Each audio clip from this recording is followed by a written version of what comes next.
In accordance with the open meeting law, please be advised that this meeting is being broadcast at a later date over the Lunenburg Public Access Channel. The Zoom link is in the agenda, and the agenda is on the Lunenburg Town website. And it says, this meeting will be broadcast at a later date through the local cable access channel and on the Public Access Facebook page. It will be found on the Lunenburg Access YouTube channel within 24 hours after the meeting. The agenda lists all the topics which may be discussed at the meeting and are those reasonably anticipated by the chair. Votes may be taken as a result of these discussions. Not all items listed may in fact be discussed, and other items not listed may also be brought up for discussion to the extent permitted by the open meeting law. So, after that, the next thing that we do is the Pledge of Allegiance. I pledge allegiance to the flag of the United States of America and to the republic for which it stands, one nation, under God, indivisible, with liberty and justice for all. So, the next thing on the agenda is public comment for prior issues. Anybody? Mo? No. All right. Fine. Is there anybody online? Okay. And chair's report. Two things I wanted to highlight. Number one, I wanted to thank the teachers and staff that participated in Nature's Classroom. My youngest son, Ethan, went to Nature's Classroom, and it was the transformative experience that everybody had said it would be. And I'm really glad he got to do it because our older son came in 6th grade, and so he missed it by 1 year. So thank you very much to all of the people, especially Mrs. Connery, who organizes it every year. I have listened to the Ort Report song about 1 million times. Thanks also to all the parents that went as chaperones, including school committee's Mandy Gilman. And she sent back photos, so we're very grateful for all the parents that went as well. The other thing that I wanted to highlight is the floats. Float building is underway. All 4 classes are working on floats. I have gone to a couple of different float meetings and cut paper and made flowers and done all kinds of stuff. Again, I want to thank the staff that are acting as advisors for each class. My son Isaac is a sophomore, and so I want to thank Mrs. Arnold and Mrs. Smith for taking this on. It is a huge, huge commitment, but I think it's part of what makes being in Lunenburg special. So thanks for them. Thanks to them for doing that. I have nothing else I'd like to add.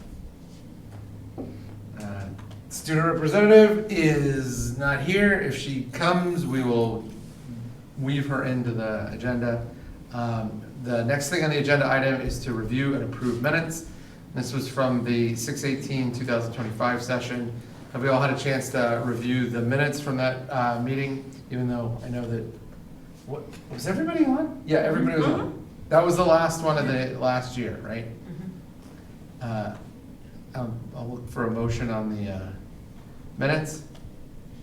I'll make a motion to accept the minutes as proposed. Is there a second? I'll second. All in favor? Aye. Aye.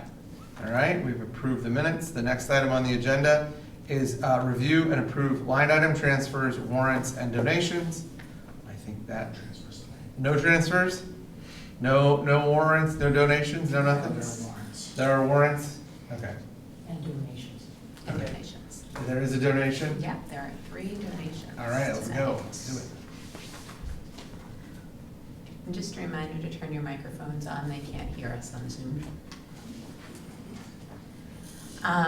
Our donations are from our very generous parent-teacher organization. They provided each school with $1,500 to be able to be used in a way that the principals think is best for its use. And I have those donations here, and we're looking for the school committee to accept them. Motion. Can I just comment? I want to thank all the parents and all the PTO members who work really hard every year to help raise this money for the schools. I want to say just quickly, I really enjoy the car show. I know that like there have been other things that we do, but like it's just like smacks of Americana to drive down. And That's great. We always ride our bikes, but, so, thank you to the people on the PTA for all the work that they do and for raising money. Thank community for making sure that it always happens. No, thank you. And we do have a fundraiser coming up at Great Wolf Lodge, so if people like to stay at Great Wolf Lodge, we got a great deal. The PTO gets a little bit of money. If you book a room, you can look on our Facebook or anywhere, you can get that. It's a really good deal, It's too. an incredible deal to stay there. It is, we have a random PD day in the middle of March, so we picked Thursday night, so it won't be that busy. And the PTO gets some money back, so. But we also got a movie coming up, we're gonna have a special someone dance, and probably a car show, so. We sold a lot of gear, so thanks everyone who bought gear. I think we sold, I don't want to say, but we sold a lot of gear, so we made some money on that too. All I right. make a motion to accept the donations. Second? All in favor? Aye. Aye. All right. I have a potential grant opportunity that I'd like to talk to the committee about. Excellent. We have received from our very generous legislatures a possibility of $105,000 coming into the district through special earmarks. It's in two separate chunks. One chunk is $55,000, the other chunk is $50,000. It can only be used on one-time, non-recurring costs, and it can't be added to the base budget. So my suggestion for spending this would be on the iTouch screens for the primary school. That will improve our infrastructure, which one of the line items was supposed to go for. And my other suggestion would be, at least for one more year, restore iReady, because we're really missing the data and the individualized instruction that could happen for students with iReady. Would it be restoring iReady both parts, the diagnostic and the? Yes. Okay. This is separate from the money that was earmarked for the transportation vans? This is that money, but it's not quite as much as we expected, and the vans, we wouldn't be able to afford, and we'd have to buy multiple. We'd have to have at least 3 to support even our smallest teams. Were the earmarks specific for? They weren't. Oh, okay. I thought we had to give a reason we needed it. So it's just a non-specific, Yeah. here's some money? One for infrastructure and one for materials. Dr. Fortuna, could you just tell me about the screens? Like, how often do they become, like the ones we have at Turkey Hill? How long do they last? They have a pretty good shelf life. Some of ours are going on about 10 years Okay. now, which is, I think that's what I heard most recently. Okay. And the reason we're focusing on primary is because we have them at Turkey Hill, we have them at the high school. We're the only school we don't have them at is primary, and it's really becoming an equity issue because those students need to manipulate sounds and concepts to deepen their understanding and their learning, which is why I'm so strongly recommending this. This is also something that the primary school was told that they were going to get for 2 years. And last time they were told this, the 2 days before the installation, we had to cancel the order due to funding. So I think it's important that we make good on what we've told them we were going to do What year did that happen, the installation? What was last year? last year.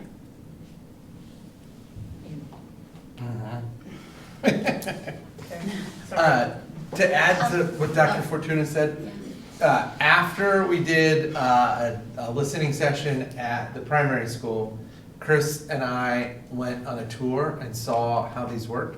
And so people understand, I mean, you know. Yeah, but they're basically like big iPads. And one of the things that it allows the kids to do is it allows them to like directly interact with the screen in a way that is not as hands-on as like the projections. The other thing is, and this is like a little issue for the bigger kids, but it's a big issue for the little kids. When you do the projections, you have like all of these cords draped across the room, and if they're, little Tasmanian devils, they might cause problems for the kids or damage equipment. So getting rid of the projectors and having the touch screens, based on what Chris and I saw, I thought that was a really good use of this kind of money. So which, would it be all the projectors or just some? It would Some be classrooms. each classroom we'd be able to finish the installation there. Right now, I believe it's 2 classrooms that have the touch view screens. This would allow us to finish the remaining classrooms, plus have one on wheels to be shared between the special educators. Okay, so every classroom in the primary would have one of these? They're also made by a Massachusetts company, just to let you know. I did all my research on touching screens. Yeah, I know that we've been dangling this in front of them. Mm-hmm. I was almost hesitant to say it in public tonight in case the school It's committee didn't mean. think it was. Oh, yeah, that's kind of mean, actually. Okay, and so this would be in lieu of the transportation vans, which we hadn't worked the kinks out on Correct. anyways, and I think would cost more than Much more. Well, I think one is 100, it would exceed the amount we were. Yes. And they're smaller than the 15 passenger because those aren't legal. We'd have to create a stipend for drivers and pay for a 7D license for the people that drove them. So I'm not sure that it would be economically the best move for us.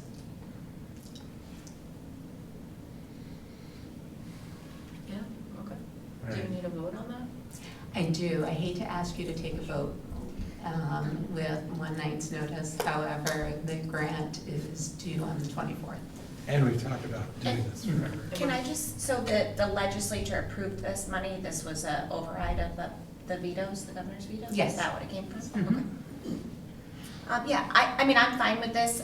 I do think it's important to note that Turkey Hill got those screens because they did fundraising. The Turkey Hill administration and the Turkey Hill staff raised money for those screens. They do a penny wars each year, something that the primary school has not done.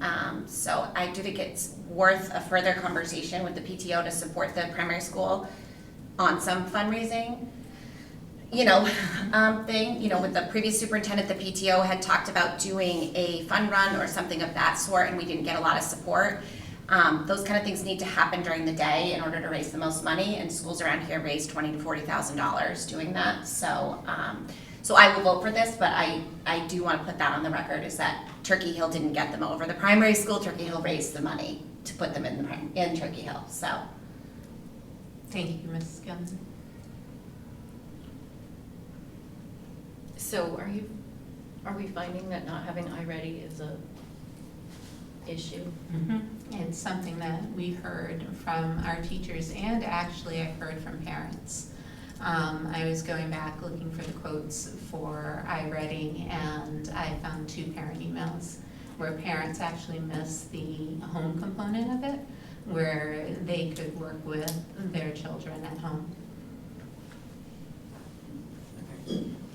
I like iReady from a data standpoint and from being on the school committee, but as a parent, yeah, I can't see. I mean, how I don't understand it at all. Like, my daughter's gonna kill me if I come home and say it's coming back. And it's an increase in screen time in a time when they're already on the screen so much. But it is an incredibly useful data tool. I feel the opposite. I like the practice portion of it for parents to be able to do at home. I found with the assessments that it wasn't super accurate for my children, but that's just 2 kids out of the entire, district. But I do think it's a good tool for at home to be using as practice. And we do need more assessment. Dibbles is not enough. What does Evelyn as a teacher think? We don't really use iReady where Okay. I work. We do use Dibbles and Okay. other things, but yeah, that's. Is there a less all I have to frustrating say. one? I do remember my son being very frustrated. He's in high school now, so they don't use it, but my 7-year-old is in the midst of it. Yeah, I could go either way with it, I guess. I mean. We definitely need something, and reinstating is easier than piloting or trying out a whole new testing format. So if teachers are looking for it, then I'm fine with that. Are teachers looking? Mhm. Okay. I feel like we were leaning on it a lot. They like the independent practice that they can set up for kids based on their Targets. assessment. Yeah. And Dibbles alone can't Yeah. assess the child, and there's no math component to And Dibbles, so. we're doing that. Yeah. Would we still be doing the dibbles? The 3 times a year assessment on the dibbles that we had been?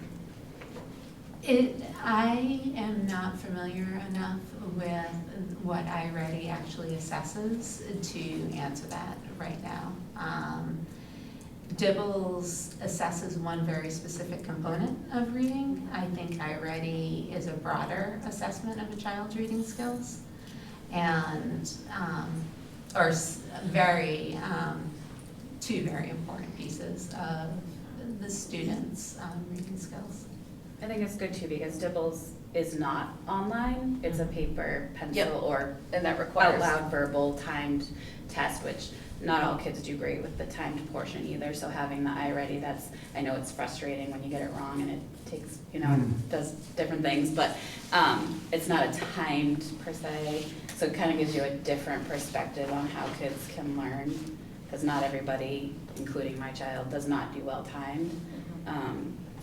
So it does give it's gonna give a little more information. I know last year they did use both. There was iReady and Dibbles assessments done, so I assume that would continue.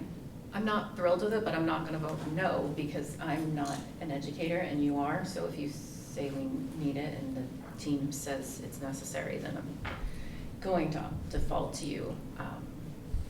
Let's just really have. What is the cost for iReady? Do you remember? 40. It's about 47, It was pricey. and it's Yeah. very Yeah, expensive. because they know that, It also does have, I already said this once, but it has the math component, which Mhm. we don't really have other formal assessments that I know of. We did use one this year for math Oh. that, however, it doesn't give you the data very prettily. It's all in spreadsheets that poor Amy Resnick has to Yeah. coordinate, and I mean, I don't love that we send home paper copies of iReady, but not paper copies of report cards.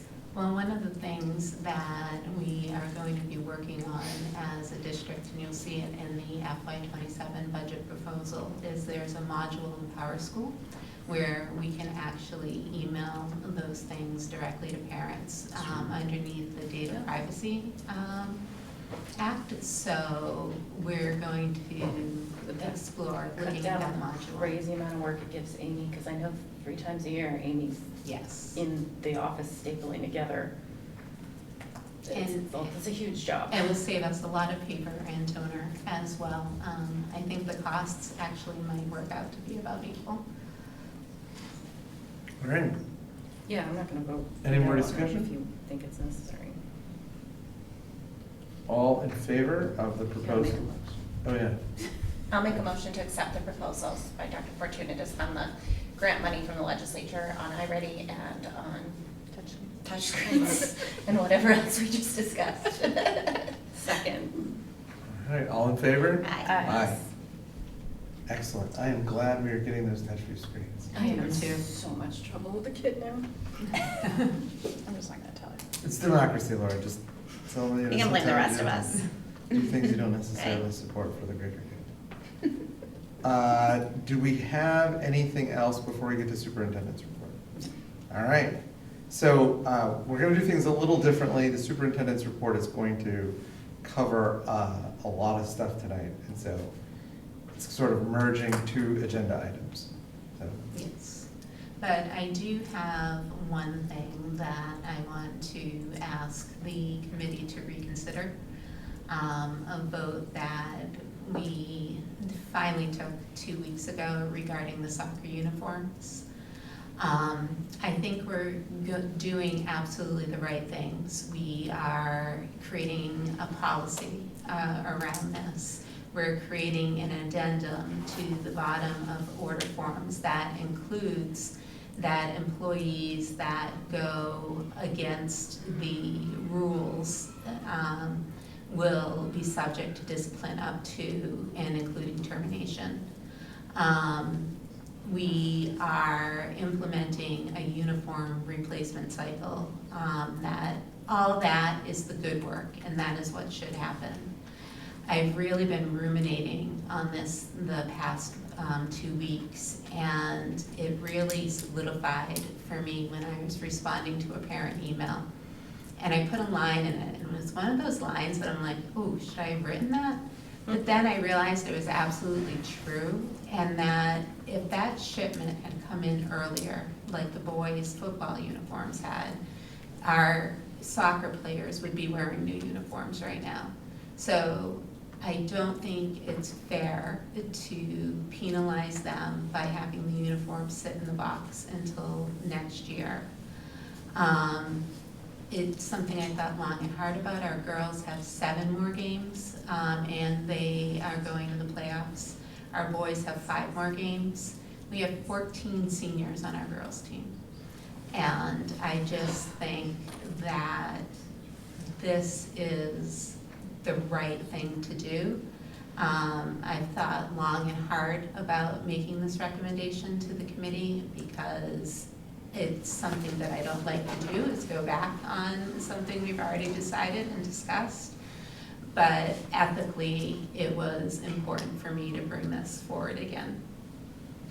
So I've been thinking about this too, because it occurred to me after we voted. These kids were 3rd, 4th, 5th, 6th grade when COVID hit. And I know we keep coming back to that, but like they did not have a normal middle school experience. It just seemed kind of unfair to also burden them with this, and they've had to face all of the budget cut issues. And it just felt unfair, and I was uncomfortable with what amounts to penalizing kids, because they're sitting there in a box. And I understand the arguments for it, because it would get us 1 more year if we aren't using them. I'd be comfortable with dispersing them now. Girls are going to playoffs?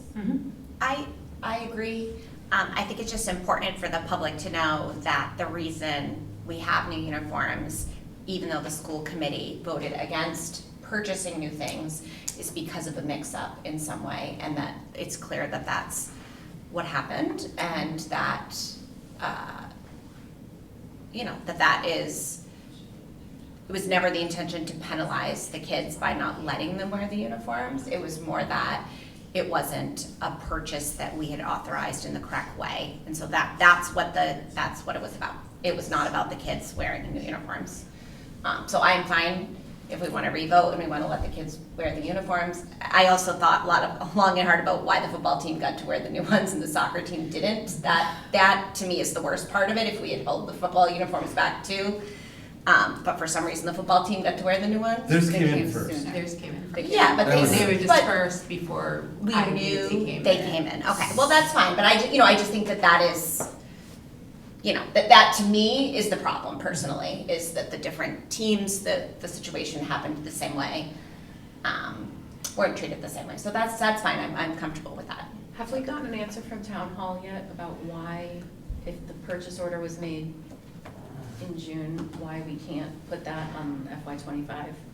We haven't, because there's so much turnover in the finance department at town hall right now, Why is that? where town hall's- everybody is leaving. Why is that town hall's call in hours? Because they get to decide where we get to ultimately charge it, because they ultimately put the charge in. Is that typical for other school systems? I just want to stay focused on Yeah, I the just- vote.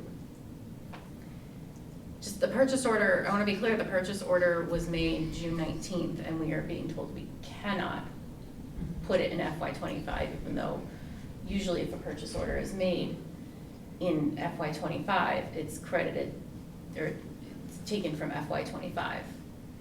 Does anybody else have anything that they want to talk about with regard to the motion that's before us from the superintendent? So I'm just gonna say my piece.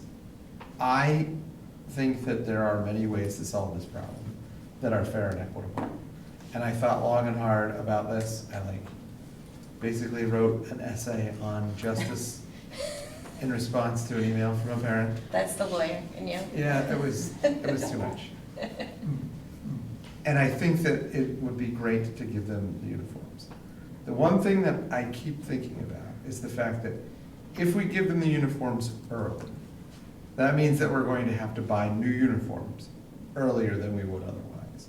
And every dollar that we spend is based on taxpayer dollars. So there is someone in Lunenburg who is on a fixed income that is going to be asked to pay a higher tax burden.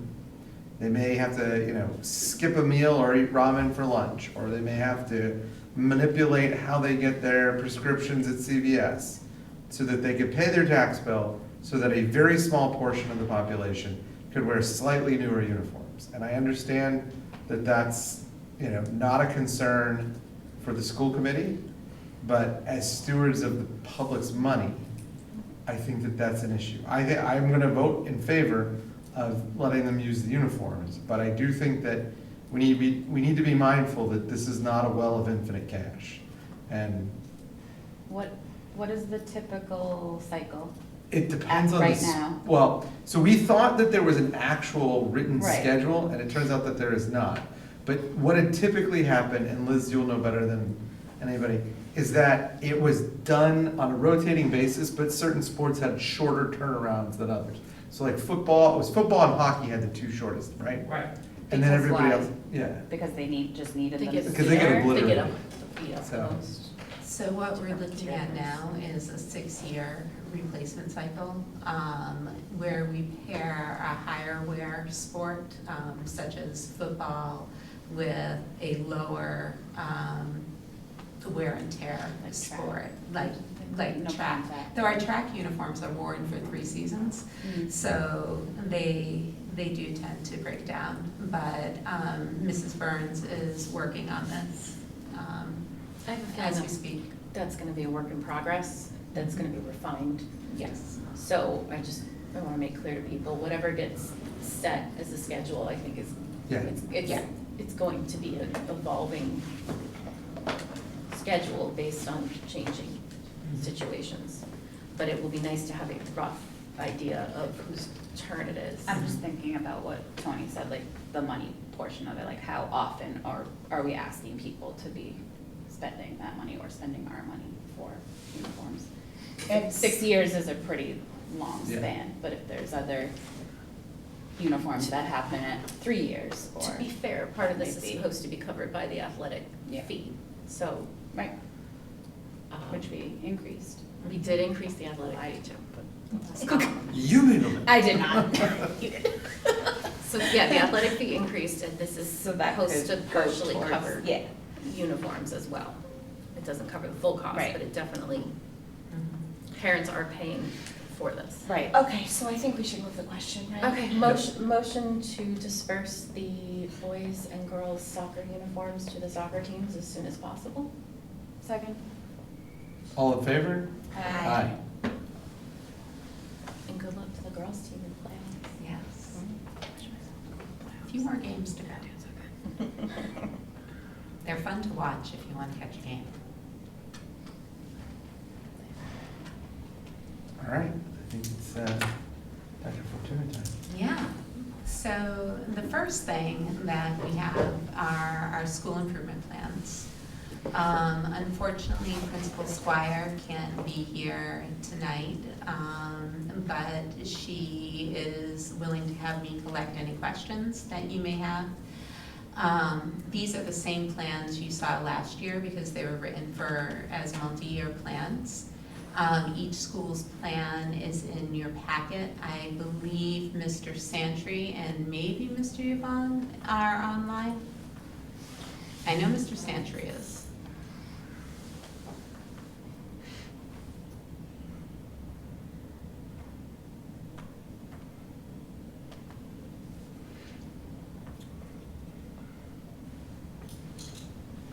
Ms. Norman? Yeah.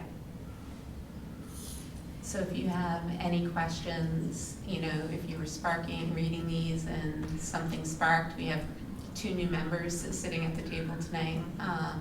Please feel free to ask those.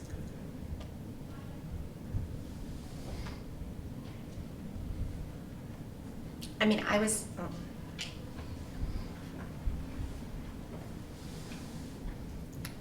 was happy to see all the focus on reading in the primary school continuous improvement plan, just because I had just looked at the data that Dr. Bookus had shared with us about our MCAS scores.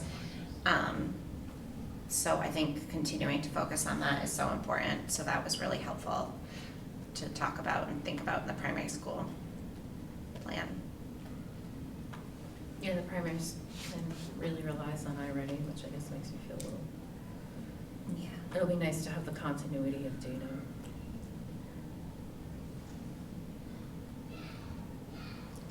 I thought the high school plan was interesting, talking about how to engage parents more as well. So I'm glad to see that that was a key thing Mr. Santry had on his plan.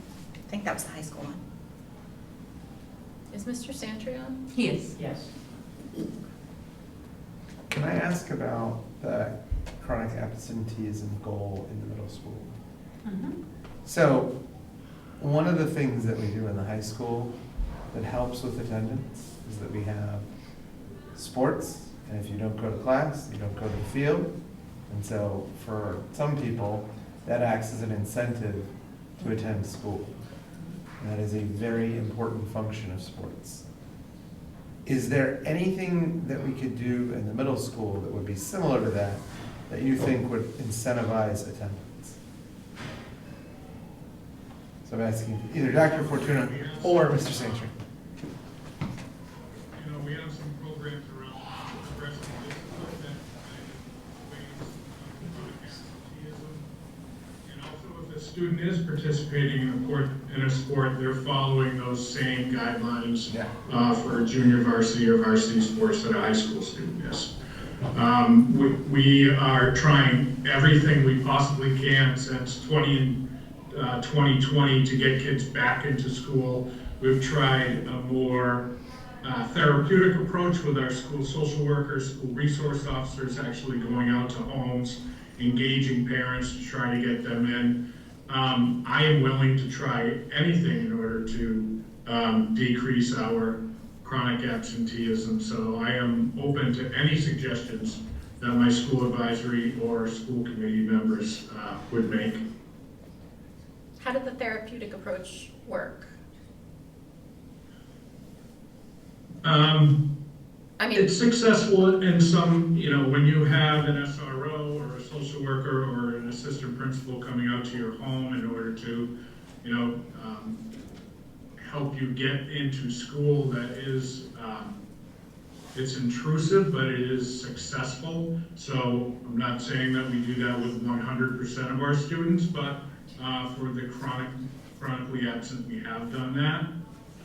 We have seen some success in getting students back in since that time, so it's dipped and flowed a little bit. But with that goal, that we continue to kind of fight at it on that front. what are the numbers on chronic absenteeism? And it's pretty amorphous as far as just a decrease in chronic absenteeism. Do we have a goalpost, and what is it currently? Those numbers at the tips of my fingers, those are in the accountability report, the chronic absenteeism. I don't currently have that on me, I apologize. I can get that number for you tomorrow. Mr. Santry, when I was a baby lawyer, they had a problem with chronic absenteeism in one of the quote-unquote big city schools that I dealt with. And one of the solutions was they set up a truancy court, and they had a judge who would compel attendance by parents if they reached a certain level of absenteeism. I know that Mass General Laws allows for a fine of up to $20 a day, which is nothing, but like, bringing somebody into Worcester Juvenile Court, which is the court that would have jurisdiction, I think that would be sufficiently disruptive to get their attention, but the concern would be like, does that actually compel attendance? Has anything ever like that ever been thought of or tried? And Yes, I believe it's called failure to cause, and that's for a parent not to Yeah. Bring their student to school. yeah, it's duties of parents, that's chapter 76, section 2, and it talks about the duties of parents, yeah. Yeah. So we do have a relationship with actually Fitchburg Juvenile Court, and Okay. There are safeguards for students that are, we call it a CRA, it's a child requiring assistance. That's if it is a stubborn child, but we also do have that ability to file something, exactly what you said, on a parent. We used to refer to it as failure to cause or failure to bring your child to school. Does that I work? believe in my 18 years, I've filed 2 of those. So, it doesn't work. It's pretty punitive. I mean, When you're trying to build a community support, it really damages that relationship with the parents when you're sitting next to them waiting to see the judge. You know, it is a tool in our toolbox, but it's not one that we often use. Okay. Laura, I can go back and answer your question for chronic Yes. absenteeism at the high school. yeah. In 2025, our rate for all students was 17.9. That was a 0.9 increase from 2024. The target that the state has set for us is 15.7%. I know that DESE has been pushing on the chronic absenteeism since COVID. And I think it's a little ridiculous that DESE can't figure out why there would be more absenteeism following COVID. I also want to put in a plug for taking a community approach to this. If you disaggregate the data, our low-income students have a chronic absenteeism rate of 34.6. That's an increase of 4% 4 percentage points from the previous year. What was that percentage? 34.6. And our target percentage is 26.0. I mean, what was it an increase of from the year before? I interrupted, sorry. 4.0 percentage points for our low-income students. Okay, so now it's an equity issue too, and it doesn't Correct. just, there's more going on. Can you define chronic absenteeism for? It's for students, and Tim, you can help me out if I flub this definition. It's for students that miss 10% or more school days per year. So if a student misses 18 school days per year. And I should say, I'm sensitive about this because one of my kids got pneumonia in the beginning of the school year and was out for a week and a half because she had pneumonia and could not go to school. That started triggering things. It was the beginning of the year, so 10% of the beginning of the school year, that's a lot. That was a lot, and it made it difficult. And then I start to wonder, like, should I keep her home when she has a fever, or should I send her to school? Which You can personally. keep her home. No, actually, I sent a kid to school with strep throat because she's. Don't do that. No, I didn't know she had strep. She only had a fever of 99.4, which doesn't count. Right. And we had this was at the end of the school year. She had missed a lot of school because this was like post-COVID. And she didn't have a doctor's appointment until 2 p.m., so I sent her in. And I had to. Because there's this push for this, and the end result is more kids miss school because she spreads strep around. So I. Yeah, like I try to say in our open houses, is don't send sick students to school. If you break down 10% of a school year, that's 18 absences. That's a, you know, that's a pretty good amount, and we work with parents. If we have a doctor's note, we know you were out with pneumonia, we're gonna try to provide you with that work and help you catch up. We're not looking to bring sick kids into buildings, we're looking for reluctant students to come to school so that they're getting an education. Yeah, to me, that's more of a social issue, which is why I'm absolutely, it should not be a punitive court But- issue unless it becomes a child abuse issue for not getting your kid to school, but I do not think it's a court issue. But I don't think, I've been a defense lawyer my entire career. Yeah. I do not think we should put people in court ever. But I think that if we have like a all tools on the tool belt approach, and we're not doing it for reasons related to like mental health or chronic illness or poverty, you know, like if somebody just doesn't want to come to school, you know, it tough. sounds like he's got the tool, he was only, he used it very sparingly, which is appropriate. Yeah, I do need to follow the law too, I understand. I mean, for, you know, chronic absenteeism, you'll get a very nice letter from us saying that you've had some absences, and then if it continues, you get, you know, maybe not a nice little letter. And then we'll connect you with some services in the community. There's many, many things that we do before we would file a CRA to go to juvenile court. So we really try to do everything we possibly can before we take that step. Are there large strategic changes we can make, in your opinion, Mr. Santry? Are there changes we can make to the school day, or I'm not even sure what, is there, what in your opinion works the best? Such a difficult question, and I appreciate us talking about it, but it is a variable that we have limited control over. Is that because the student is at home? I think that we are providing as many learning opportunities for parents and students, the importance of the attendance in school, coupled with the work with our social workers and our guidance team and our assistant principals and our SRO. We continue to plug away at this in order to get students in school, and we're gonna keep tracking and monitoring that through both of our school improvement plans to see if we're successful, and if we're not, we're gonna have to try something different. Mr. Santry, this is just like a crazy idea, but what if we gave somebody like a pass on the bus fee if their kids had perfect attendance? Would that increase attendance? If they had perfect attendance, Or, you know, like we would create a relatively high standard, so like, not that they could never be sick, but like, do you think that some sort of relief, financial relief would provide sufficient incentive to get chronically absentee kids to school?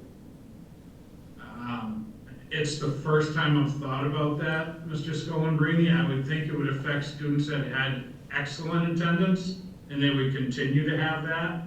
I mean, if you're going from 20 days missed to whatever bar you're gonna set, I mean, like I said, I'm willing to take any suggestions or ideas that could get these kids into school. How does charging a bus fee make it easier for kids to get to school? Because I want, like, What I'm saying is if we did it so that it wasn't whether you had perfect attendance, but it was the delta between this year and last year, so that it was a financial incentive to increase your attendance, and it doesn't count if you have perfect, or if you already have good attendance. So if you were marked chronically absent the year before, and you got it down to, I don't know, 5 days, whatever anybody thinks is reasonable, Mr. Santry, that you would be relieved of your obligation to pay the bus fee. I'm just trying to think of like, what dials and levers do we have to motivate behavior and you money? could transport students to school at no cost, that would help. If most of the students, the percentage is higher for those lower income families, correct? That's what you said. Most of those people probably filled out waivers, Yeah. right? So they're probably already not paying the bus fee or Yeah. at a discounted rate, so I don't know if that would really change too much. Could we offer, if there is a student who is having attendance issues and transportation is an issue, could we offer them to waive the bus fee on an individual level if there's something else going on, like a parent is not I driving think them they to would, school. I think they would qualify for a waiver anyway. Not if their parent doesn't fill out the form. Well, there's nothing we can do with that. We could give them transportation to school so that they're not relying on someone else. Can I just, a few things I've been thinking about is alternative high school opportunities, tech high school opportunities, and also more mental health services. Those are things I would think in my limited knowledge, Mr. Santry, are those things that you might encourage kids, maybe the program they're in is not, I know there's an alternative high school in Fitchburg that's done good work for a long time. I don't know if you ever offer other options or. So it's an interesting question because we've been trying to decrease the amount of students going to all programs. Okay, We want to try to educate them in the community that they've become accustomed to. okay, It is a tool that we use, not necessarily for chronic absenteeism, but more for credit-bearing yep, considerations. So, and as far as tech schools, we have a pretty robust program at the 8th grade Yeah. with ensuring that all students know what their opportunities are moving into for a Money Tech program. There Okay. just aren't enough slots at Monty well, there's Tech not for enough everyone. slots, yeah, so. And we can't offer the vocational. Well, thank you so much, Mr. Santry, for answering some questions. You're welcome. Thank you for the conversations and the ideas. I appreciate it.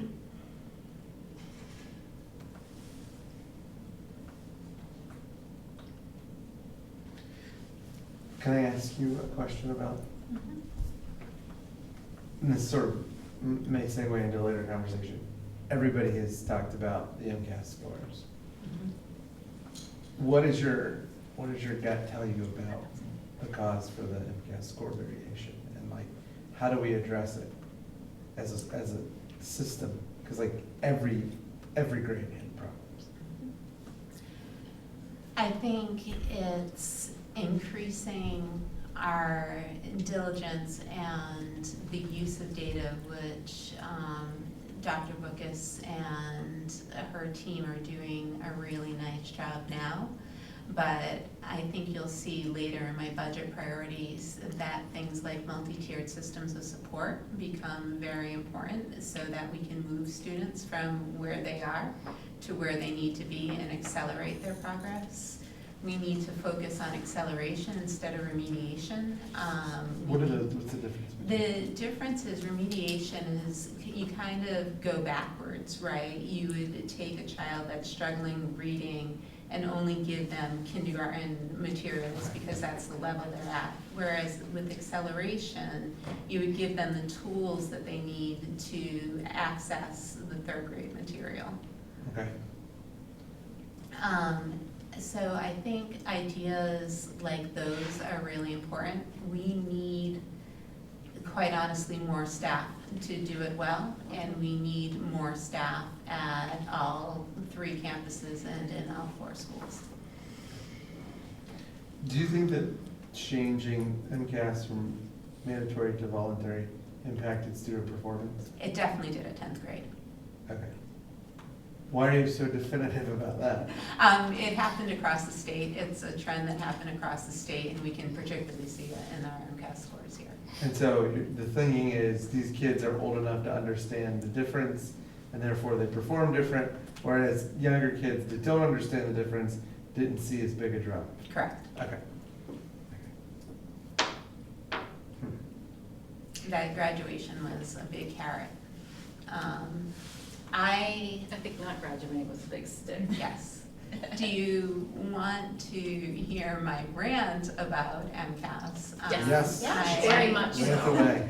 I am feeling very frustrated by the test itself because every year it tells us the same story, right? Our more well-off students who are white do better. Our Black and brown students do worse. Our low-income students do worse. There's an achievement gap for our students with disabilities. We've been giving this test for almost 25 years now, 30 years now, and the data tells us the same story every year.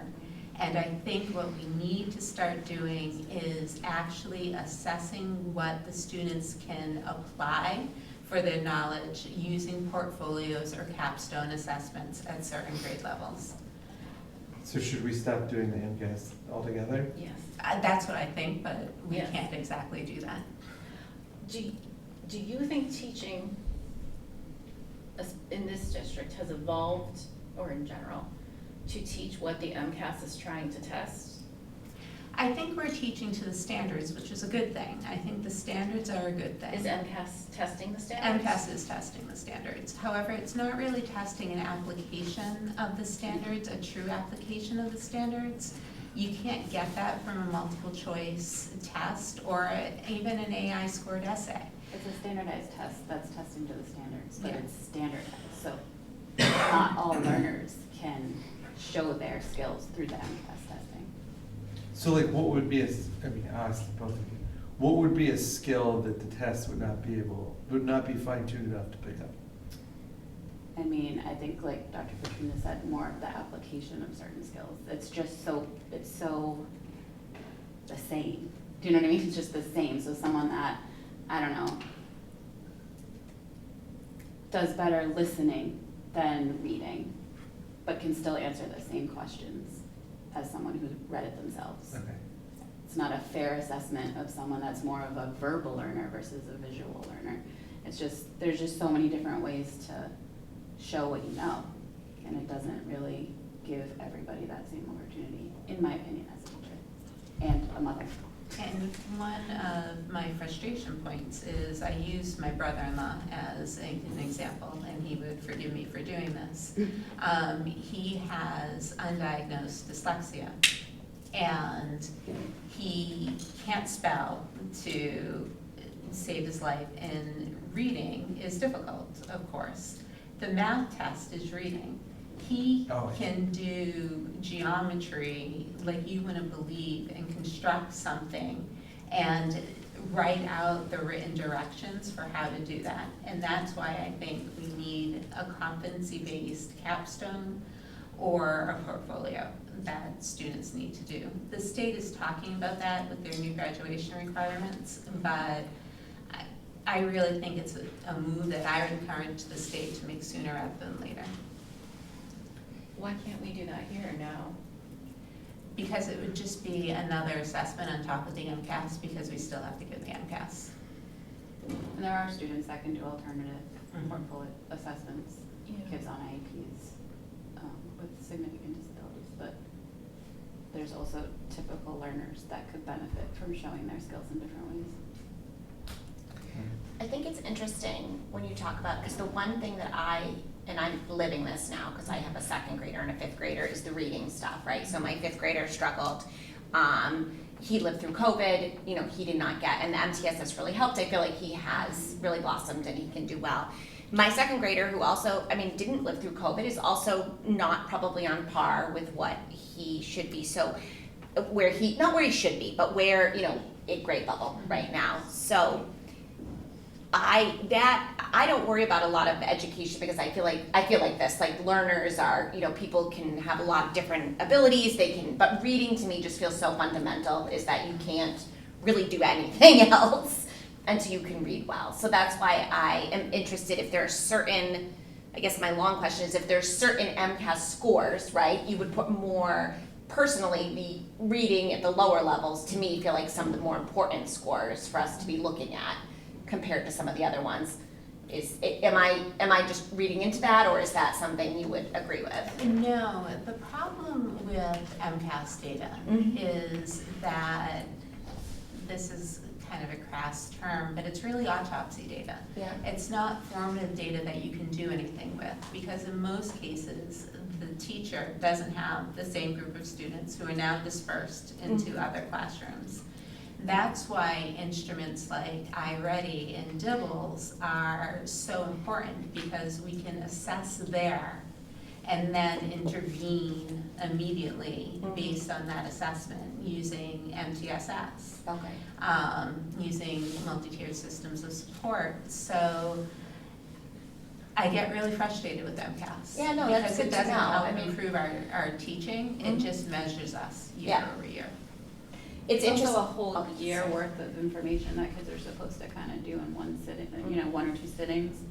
Where like the iReady and the, even though I'm not a huge fan of it, and Dibbles is done periodically throughout the year, so it's gonna give growth versus just sitting down in front of the computer, because now MCAS is on the computer, and, you know, having to sit and remember an entire year of what you were supposed to have learned or been taught, and that's just a lot on a kid and on teachers. It's just a lot. Can I ask you a question from the perspective of devil's advocate? Mm-hmm. So there are a lot of professions that have a make or break test. CPA, bar, a bunch of different professions. Teachers. Teachers, why should we not be using a test in the same fashion? I think I know why, but I wanna know the right answer. Because by the time you take the bar or your med school, you're almost a fully developed human, and our students are still developing, Okay. and their brains are still developing, and we know the neuroscience and the research on how they learn and what areas of their brain are activated and not activated. And I think that it's fine to have a minimum standard for entering a profession, but for our students, what we're interested in is seeing them grow, and that having an absolute score shouldn't determine, that's moving back to the industrial model, having that absolute score determining when you move on, rather than your mastery of the skill set that you can demonstrate. Yeah, so for all the people out there who are like, I did it when I was a kid, that's the answer. Yeah. Okay. It's interesting, so given all of this, it's interesting to see in the Lunenburg scores, right? And it's statewide, it's not just Lunenburg, so I do wanna say that, because when you look at all the data, it really shows that since the pandemic, the numbers have gone down. So I would be interested, you know, there's obviously factors outside of Lunenburg that are affecting how kids are responding to the test. So I guess maybe there's no question here, but I just think we need to think about that as well, because it's not just us. Well, that's a great point. I mean, Jody said that it has been 25 years since this test has been even revisited as something that should be evolving, like the world and our kids. Like, Yeah. 25 years is a really long time to say that this standardized test is still the one and only that we should be going by to determine the success and growth of every single child in every single school system.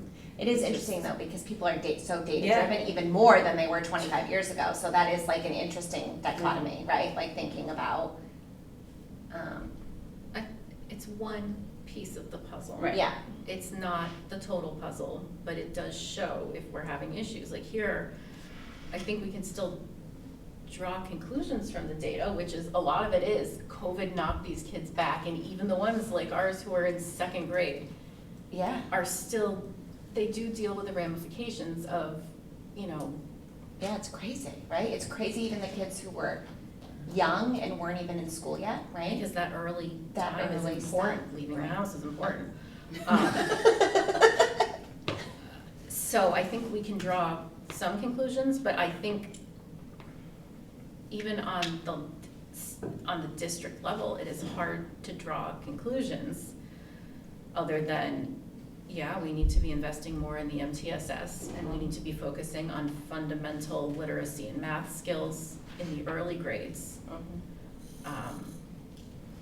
But I'm not super worried about these. There are definitely holes that I think we need to plug, and I do think this is a good argument for investing in our schools,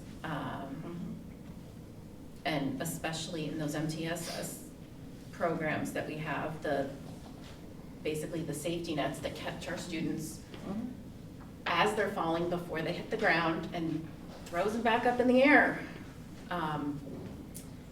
little trapeze thing, because I think they're very effective, and I think this is a argument for it.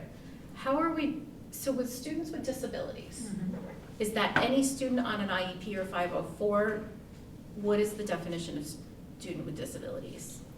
A student with a disability is a student that is on an IEP or a 504. Okay, That has, is a 504 is that you can't perform a major, an activity that impacts a major life function. okay.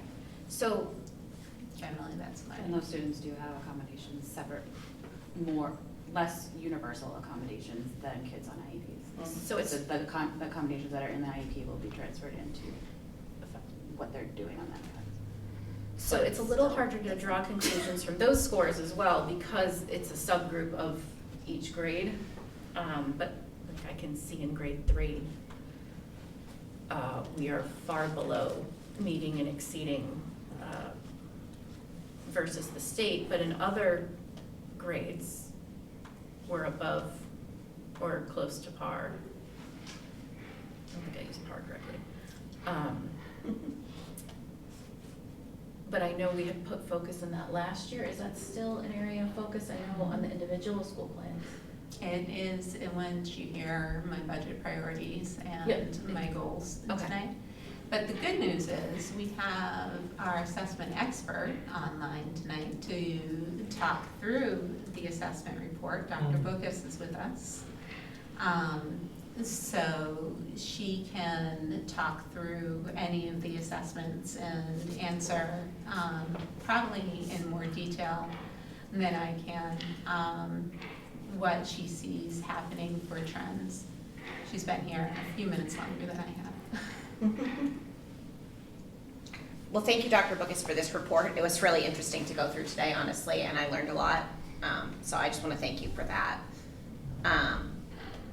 Once again, thank you for the color coding by cohort. It takes a very confusing graph and makes it readable. You're welcome. I also have Jen Traverso is here tonight for the literacy. If you have any specific literacy questions, as is Amy Resnick, who can answer your mathematics questions, more specific mathematics questions. And I think Mr. Santry is still here, yep, for the high school, for the 4 areas that are assessed at the high school. So we have 4 folks here tonight who can answer your questions. I'll start off with just thanking all the people who contributed to the report. So again, it's Amy Resnick, who's our K-8 math specialist coach, Jen Traverso, our K-8 literacy specialist and coach, Jennifer Miller, our high school math department leader, Mary Coyle, our English language arts high school department leader, Tim Santry, high school principal, Juliana Hanscom, director of special education and student services, and Meredith Weiss, our EL chair. Again, this is a report that shares with you not only accountability, but also the assessments that are conducted by the state and also within the district. Start off with the accountability piece. Growth was a real highlight for the district. So it does show us that our students are making some growth. However, the area for improvement is achievement. I've heard that already discussed this evening. But you'll see that that is the indicator that is most heavily weighted in the accountability system. So for grades 3-8, it's weighted about 67.5% of the whole accountability measure, and for high school, 47.5%. So those 2 indicators count for a lot for the accountability measure. In terms of areas, other highlights, last year, the high school needed to work on 2 areas. One was the extended engagement rate, and the other was the advanced coursework. Pleased to say they exceeded the target in both of those areas for this year, which was really terrific and commendable. I know the area of improvement of chronic absenteeism has already been discussed. The other area would be the graduation rate, which is always lagged a year behind. So in 2023, there was 100% graduation rate, hard to exceed that. In 2024, it was 93.6. The target when you hit 100% is 95%. So the district missed it by about 1.5%. which then doesn't give you any points at all toward the accountability system. So we weren't that far off. I just wanted to clarify that piece in the area for improvement. I think that pages 7 through 9 talk a little bit more for you about the different types of assessments and how they're used, what the purpose of different kinds of assessments. And I would agree that MCAS is always something that is, it's in arrears. It's something you no longer have the students in front of you. It's really used as an accountability measure for districts. To some extent, it can also help us see in our curriculum and our programs where there might be mismatching to the standard. So that is a useful area. But in terms of instruction, the most effective assessment is something that a teacher can use in the moment that's actionable. Something like DIBELS. iReady gives us some broad categories. We still need to determine sort of within that category where the skill breakdown is and where the learning progression needs to be shored up in order to do that kind of acceleration that Dr. Fortuna was talking about. And then, of course, we have our own unit assessments for different programs. And then, as we've been having our data meetings with our teachers and really sharing with them how important their observation the students are in the classroom, that is a form of data. And it's a really important piece when we're trying to look at the whole child and we're trying to triangulate the data. So I think that's it in terms of the highlights. If you have any specific questions, like I said, we're all here to answer your questions. Dr. Bogus, I noticed that students with disabilities consistently was both the largest gap between Lunenburg and the state and the only place where we were. I think there was one time where students with disabilities was at the meeting or exceeds the same percentage of the state. Every other time we're below. What are we doing wrong? So I wouldn't characterize it as wrong. I would characterize it as things that we can improve upon. One of the things that we are doing this year, and Juliana, Dr. Hanscom is online as well. She can certainly add to. We just had some professional learning with our special ed staff around IEP goal writing, making sure that those IEPs are written with standards that are tied to what our expectations are for students, and making sure that that everything is aligned in the way that our special educators are also attending our data meetings. They have been attending all of our PLC data meetings so that they are at the table and understanding the data. We now have data located in one area so that everyone has access to it. We are also ensuring that our special educators are attending all the professional development around the programs so that they have an understanding of what is happening in the classroom, so it's an extension of that learning for students, and it doesn't feel as, so it feels more coherent for our students when they're not in the classroom with their peers. And so there are things that we can improve upon always to ensure that all of our students are making progress. But like some of these scores are really concerning. There was one where we had 0% meets or exceeds, whereas the state average was 11%. Yeah. I'm looking through, I think there's only 3 where we were at or above the state level. And so it seems like it's a weakness across the board. How, without getting any information that's like FERPA related, is the sample size large enough to be statistically valid? Yeah, I was just going to add, then our stat size is very small. So our numbers range between, I want to say 11 and 19 for the primary grades. You get a little bit higher. 6th grade, the number's 36. But yeah, very small numbers, and so your confidence intervals are much weaker. Okay. For sure. Yeah.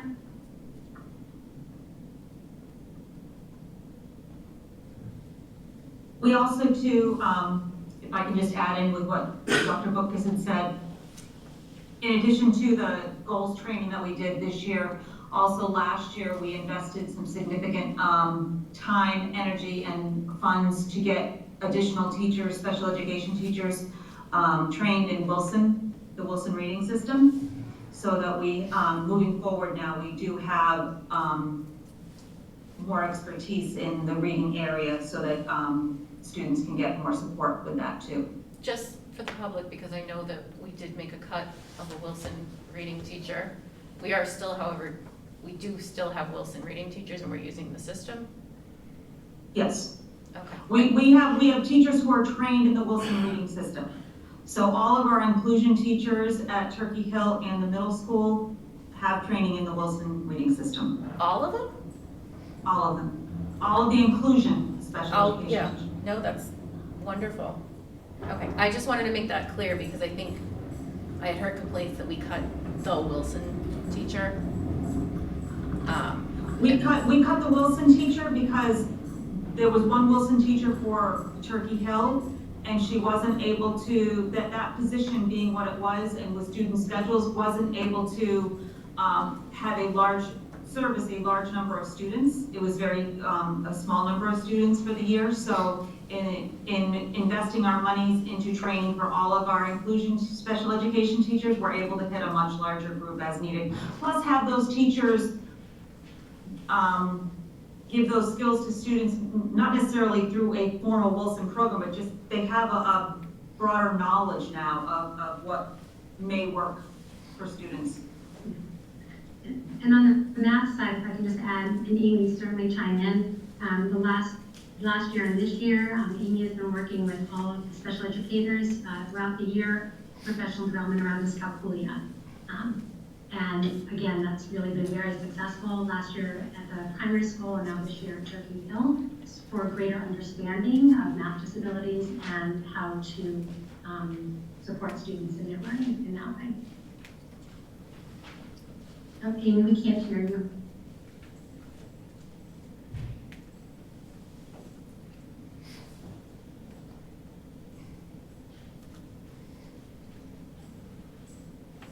Still can't hear you. Okay. They're doing great work with dyscalculia. She meets with them monthly, and they're following Becky Lord, who is a renowned math educator around dyscalculia, her workshops. So Dr. Fortuna, that's can I on that side too. ask you for your perspective on this? Having taught in other school districts and been an administrator in other school districts, are these numbers in any way surprising? The third grade reading scores were surprising. Our third grade scores were surprising for me. Those are among some of the most concerning that I've seen. Do you think that any of the budget cuts that we made impacted the third grade reading scores? I do. Okay. This is a pretty clear cause and effect. Yes. Okay. And that's the first time they've been Tested since. Yeah. Mm-hmm. Dr. Bookus, do you agree? Yes, I mean, the earlier you can have intervention, the sooner we can shore up and accelerate that learning. This year, in order to make some of that happen, for students to have an extra dose or double dose of the learning to accelerate their learning, we're doing everything that we can to free up some time. So I'm doing lunch duty at the primary school happily so that a reading specialist can take another group of students. And we have to do whatever we can to make sure that our students are succeeding. Dr. Fortuna, do you think that the third grade teachers would agree that it was the budget impact? So like if we go to the tri-board meeting and you present your budget, is it a strong consensus among all of the people in education that this is a direct cause and effect example for how budget cuts have impacted students? I haven't phrased it like that with our third grade teachers. I've been doing a lot of observing in their classrooms right now. I know that Mr. Vaughn, who's on, is really feeling the loss of a special educator in his building. Combining the special educator and the interventionist position has been very difficult for that person to meet all of the needs in the building. Do you expect these numbers to be worse next year because of the cuts that we had to make this year? I'm curious to see. I think that Dr. Bookus and Jen Traverso are doing some really good work with our teachers. So we'll see. I really don't have a crystal ball to predict that, but I do think that not having the staff is putting a strain. I'm very worried because these numbers do not reflect the budget realities of this year and the cuts we had to make last year. These numbers reflect previous staffing levels and not the staffing levels of this year, and I'm very concerned. Yeah, these only reflect the cuts that came from the From the loss of ESSER. ESSER. And I'm very concerned because These are not the cut, these are not grades based on the cuts we made last we year. made more cuts to special education. So there are no, the percentage of kids in third grade in ELA that meet or exceed, regardless of how you break it down, is less than 50%. Correct. I'll also add, you might recall, I know we have some new members on the school committee, but when we did a review of the curriculum last year, the program, it was lacking in its alignment to the science of reading. And again, we know about the brain and how the brain works now with fMRIs, which is why we purchased version 3 of HMH, which now has that structured literacy component. And so, again, we have high quality materials and we have high quality professional learning. Combine that together to support our teachers who can then facilitate that learning for our students. And so, you know, for those many years that our students were not, for the decoding piece of the science of reading, for the simple, the equation where we have to have decoding and language comprehension to achieve reading comprehension, that decoding piece was not aligned to the science of reading. And so now we have a program that does. It's going to take a while to effectively implement that program. Jen, I don't know if there's anything else you want to add to that from your expertise area. Does my microphone work? Yes? Okay, sure. Yeah, the scores are very concerning. It is very encouraging that the district purchased version 3. It incorporates structured literacy, which is what we know and how we build the reading circuit in the brain. I've been meeting with teachers and co-teaching and co-planning, and we're exploring the structured literacy piece of the program. And you know, we're in it, we're gonna keep working. We've been talking to parents about the DIBELS reports, so we have some key pieces in play that will allow kids to make greater gains, for sure. Can I ask a question about the data over time? It looks like if you look at the percentage that meets or exceeds all students, it goes up as the kids get older. Is that always the case?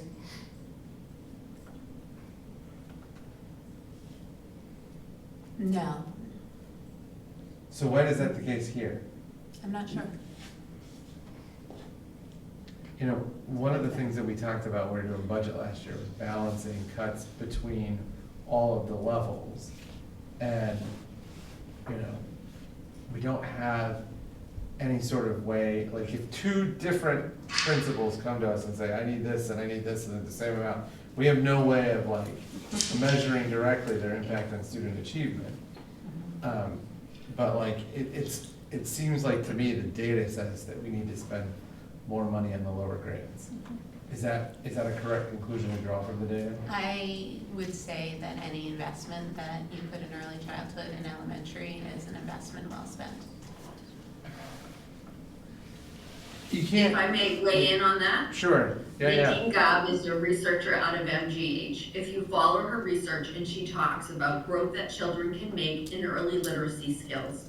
In grades K and 1, it takes, don't quote me, about a quarter of the time. So if you get in early and lay the strong foundation, as opposed to when you're working in first grade, kids can make, if we were talking about how many words correct they can read in a minute, kids can gain 2 words a week. When you get to the intermediate grades, it takes double the time. So between grades K and 1, when that foundation is being laid, is essential. I want to point out that, like on the grade 2 composite score, DIBELS, we're at 27% of students well below benchmark.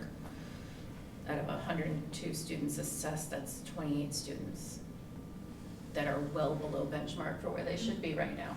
And it's the beginning of the year, and I'm hoping that that's gonna come up.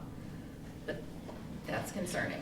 So do all 20 of those students receive MTSS, or do we not have enough services for that? That's a good question.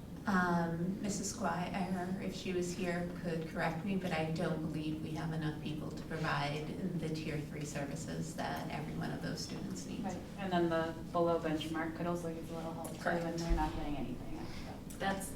We're failing them. Those Yeah. kids, we're failing them. If we're not providing those 28 students and those 16 students who are below benchmark with the services they need in Lunenburg, we're failing them. I mean, the numbers go down a little bit for grade 3, but not that much. Yeah. I mean, with the statistics, with the data sizes. So given this really thorough report, is there a way that maybe we could, Dr. Fortuna or Dr. Bookus, for as we go into our budget season, consolidate some of this into 1 or 2 pages that we could then share with other stakeholders? I find it really interesting, but but given the bandwidth of, the public, I think we want to make sure we're saying as much as we can in as little words as possible. So I know that's not typically what you do, but I'm hopeful maybe we might be able to. I think that's very important, Mrs. Gilman. Okay, thank you very much.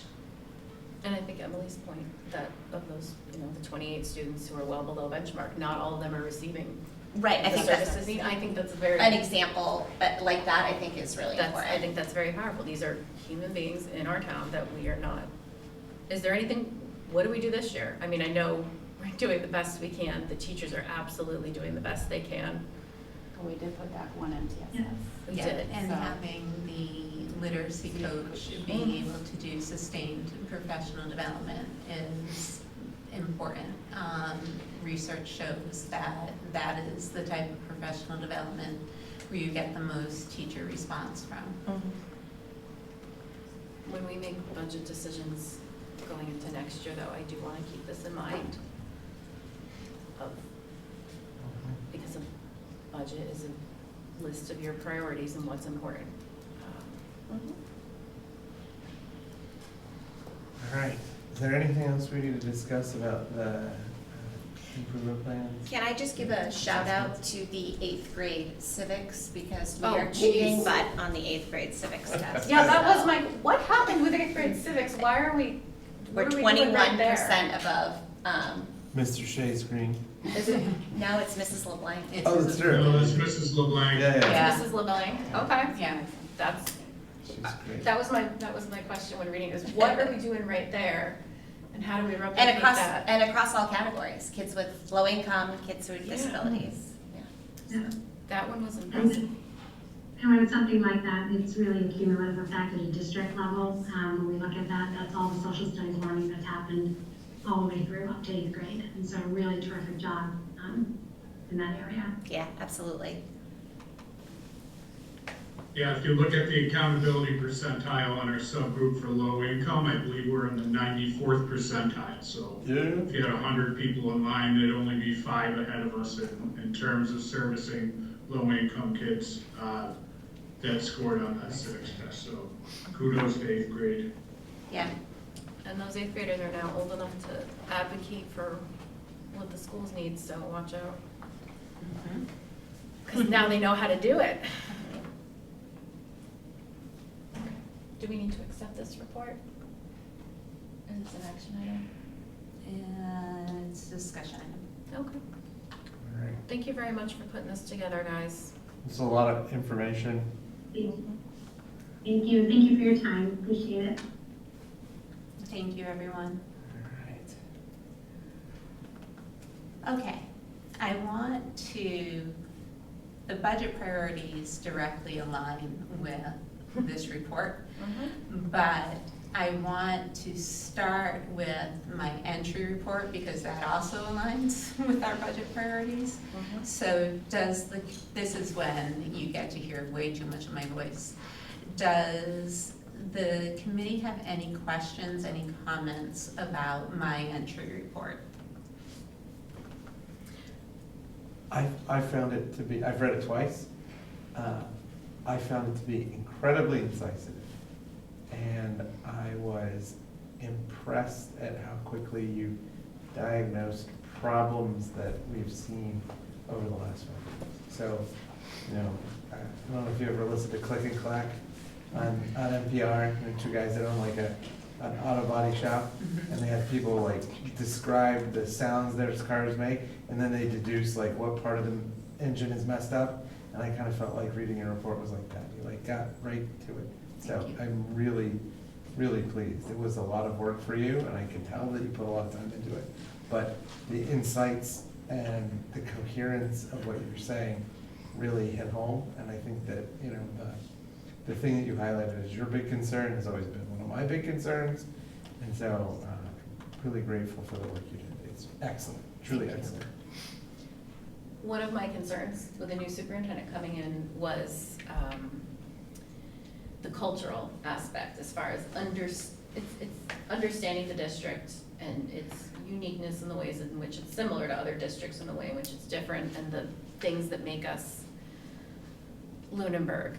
And then I read this, and now I feel like we made a good choice, because I think you understand the district quite well. I'm very impressed with the amount of forthrightness you got from. People were amazing. Yeah. This wouldn't have been possible without the responses from our parents, our staff, and our students. And that takes trust in a leader. So I'm very impressed with your ability to see the big picture and understand and drill down to the issues.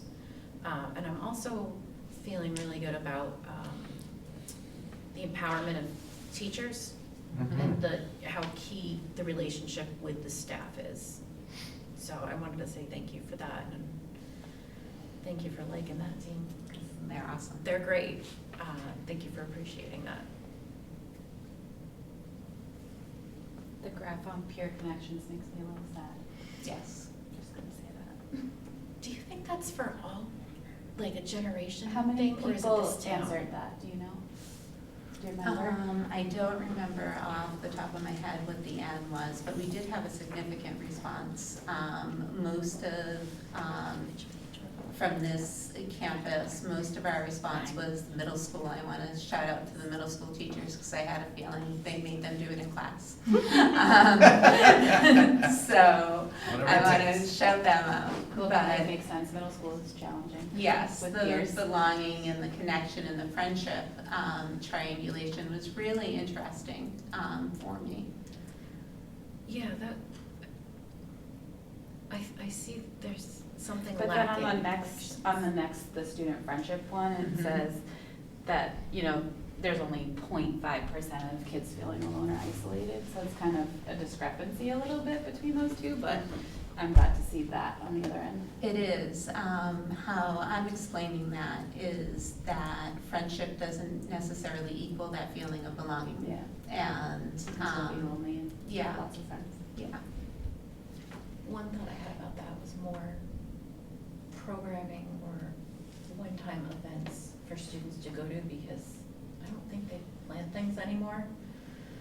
Things like, COVID you makes- know, Nature's Classroom are wonderful, and if we could think or afford more things like that for our middle school students. Or even just like the school dances or social events. Mhm. I know when I was in 6th grade, every month there was there was like a evening or after school activity for everyone to do together, and it helped to build bonds, and I know that falls outside of what is our core responsibility as the school system, but I'm seeing a lack of forced activity, you know, for students to get together.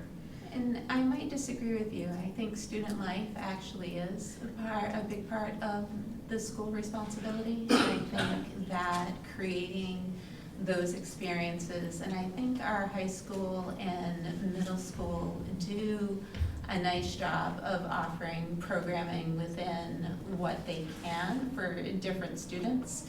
And it would be interesting to see kind of how a unifying approach would be.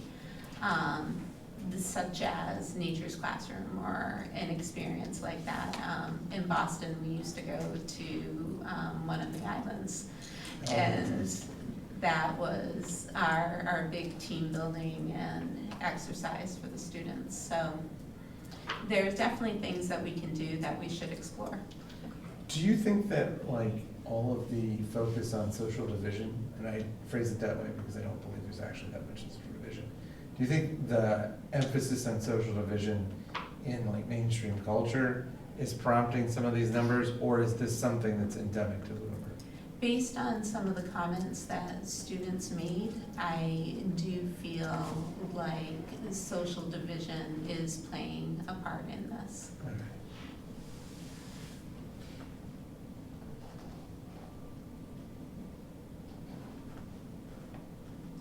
So, when I was a kid, when I was in high school, I was a very difficult person to get along with. And I am not much better now. But It's not it was very, very hard for me to feel like I was part of a school. And I realized a long time ago that I was just kind of a weirdo. And so I kind of just was like, this is the way it is, this is the way it's always gonna be.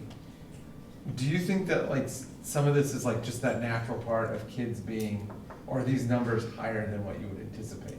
Like, The long numbers were higher than what I anticipated, but I do think a good part of it is, think of this period in Right, a that's what I student's mean. life, I just- right? There's a lot of angst, there's a lot of figuring out who you are and truly forming your identity that's happening now. So I do think that that is also playing a role in this data. I think, I'm sorry, are you done with your question? I was just gonna ask one, Yeah, one and then quick I will. follow-up. Like, so much of like being a teenager was like, life is contemptible, these people drive me crazy. But like, how do we tease out that from the data? The nearest that I could get to it was through the students' actual comments Okay. when they gave me some. Okay. Not to always hark back to our budget discussion, but I think some of this data could be really useful in that sense, because I do worry that as we think about cost of programming and what is most important, it's really difficult, because I know in my last comment, I talked about reading and how it's really, really important, like so important, but yet, community is something that doesn't always show up as easily in data, but that is so important. And to me, as a member of this committee, and I think as a member of this community, is that we're offering kids a place they belong and a place they can find what they love. And that may not mean doing the best on their math or their English MCAS, right? I mean, yes, I want them to do that too, but that's not, as we said, every kid has something different that's special to them.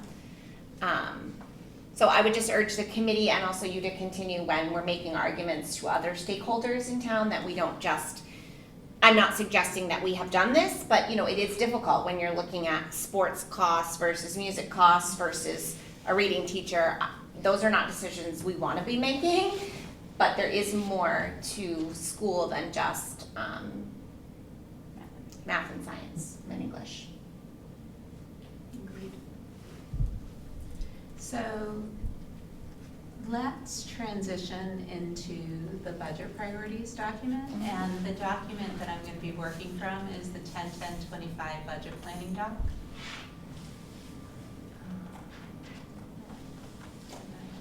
Okay, there we go.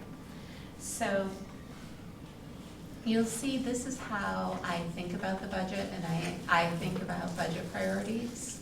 So for me, this is truly a statement of our community values, and we're not just looking at numbers, we're looking at kids' futures here.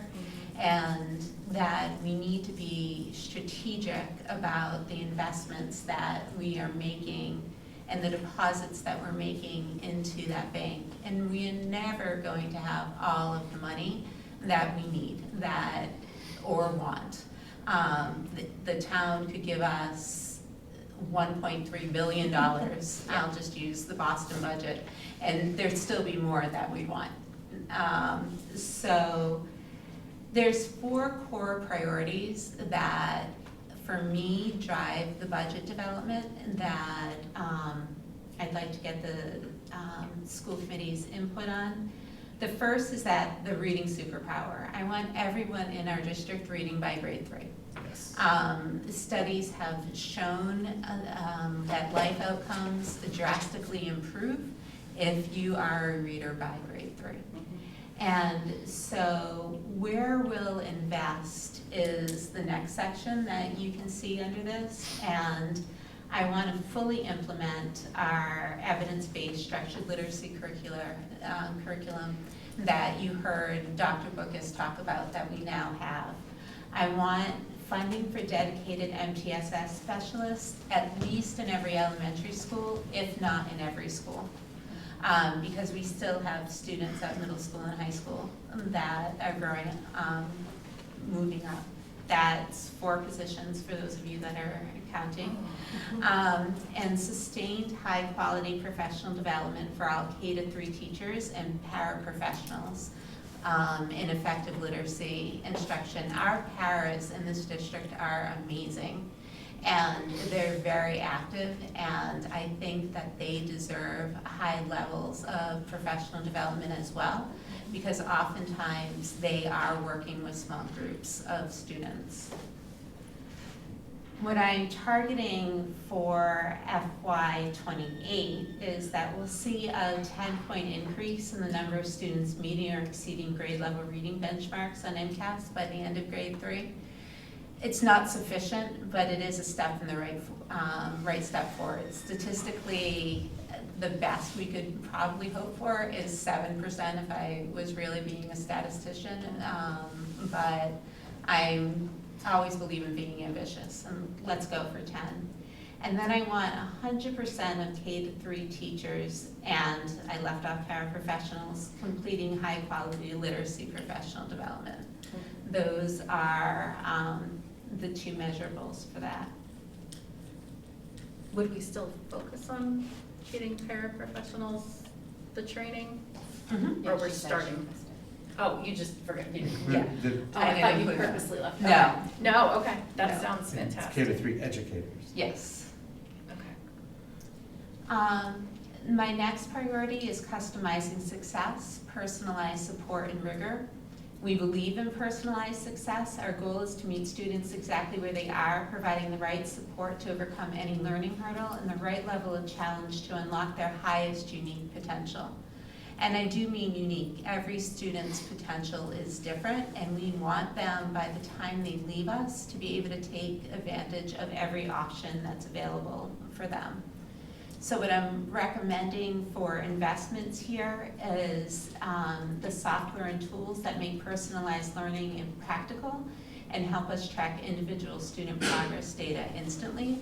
I also want to explore in this technology realm the idea of high dosage tutoring, which is showing a lot of promise across the state. And so that may be something that we choose to do over IXL once we look at the type of data or any of the other programs that are out there. Can I step What down? is high dosage Yeah. tutoring? I was like this. So high dosage tutoring is tutoring that happens 5 days a week, and usually for shorter spurts of about 30 minutes. And what the data that the state is gathering is showing that it has a lot of efficacy for student growth and development. Of course it would, right? Yeah, Yeah, that'll do it. It gives you that double dose. Is that one-on-one or in groups? So it can be done online. The online program that I like the best, it's done one-on-one. Like a video? No, it's an actual teacher. And so it's almost like a Zoom meeting with the teacher. And you share a screen and you do your work together and you work on building those skills. Would that be something we outsource? That'd be a contract with somebody. Okay. There are companies out there that do it. So that's a academic return on investment that we should look at. What grade levels was that target? I would target grades 2 and 3 initially with that. trying to minimize the screen time for our K-1, yes, just a little bit.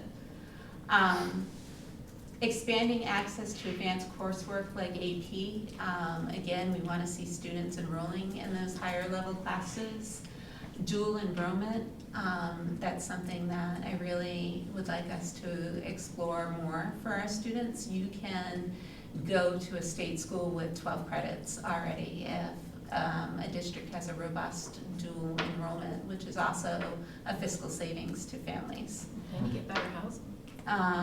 And vocational pathways for all students, which Mr. Santry referenced when he was talking about the 8th grade, how we are encouraged by the state, and so we're doing it, to really provide students with every access to what Monty Tech offers and allow them and their families to make the decision that is best for them.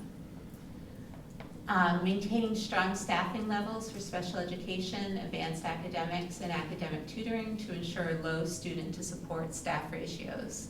This is an area where we're really struggling this year. I know we're not going to be able to build it all back in 1 year, but I'm hoping that working together with the principals, when we show our 3-year kind of trajectory, the public and the committee will be able to see where it is that we're hopeful to be going.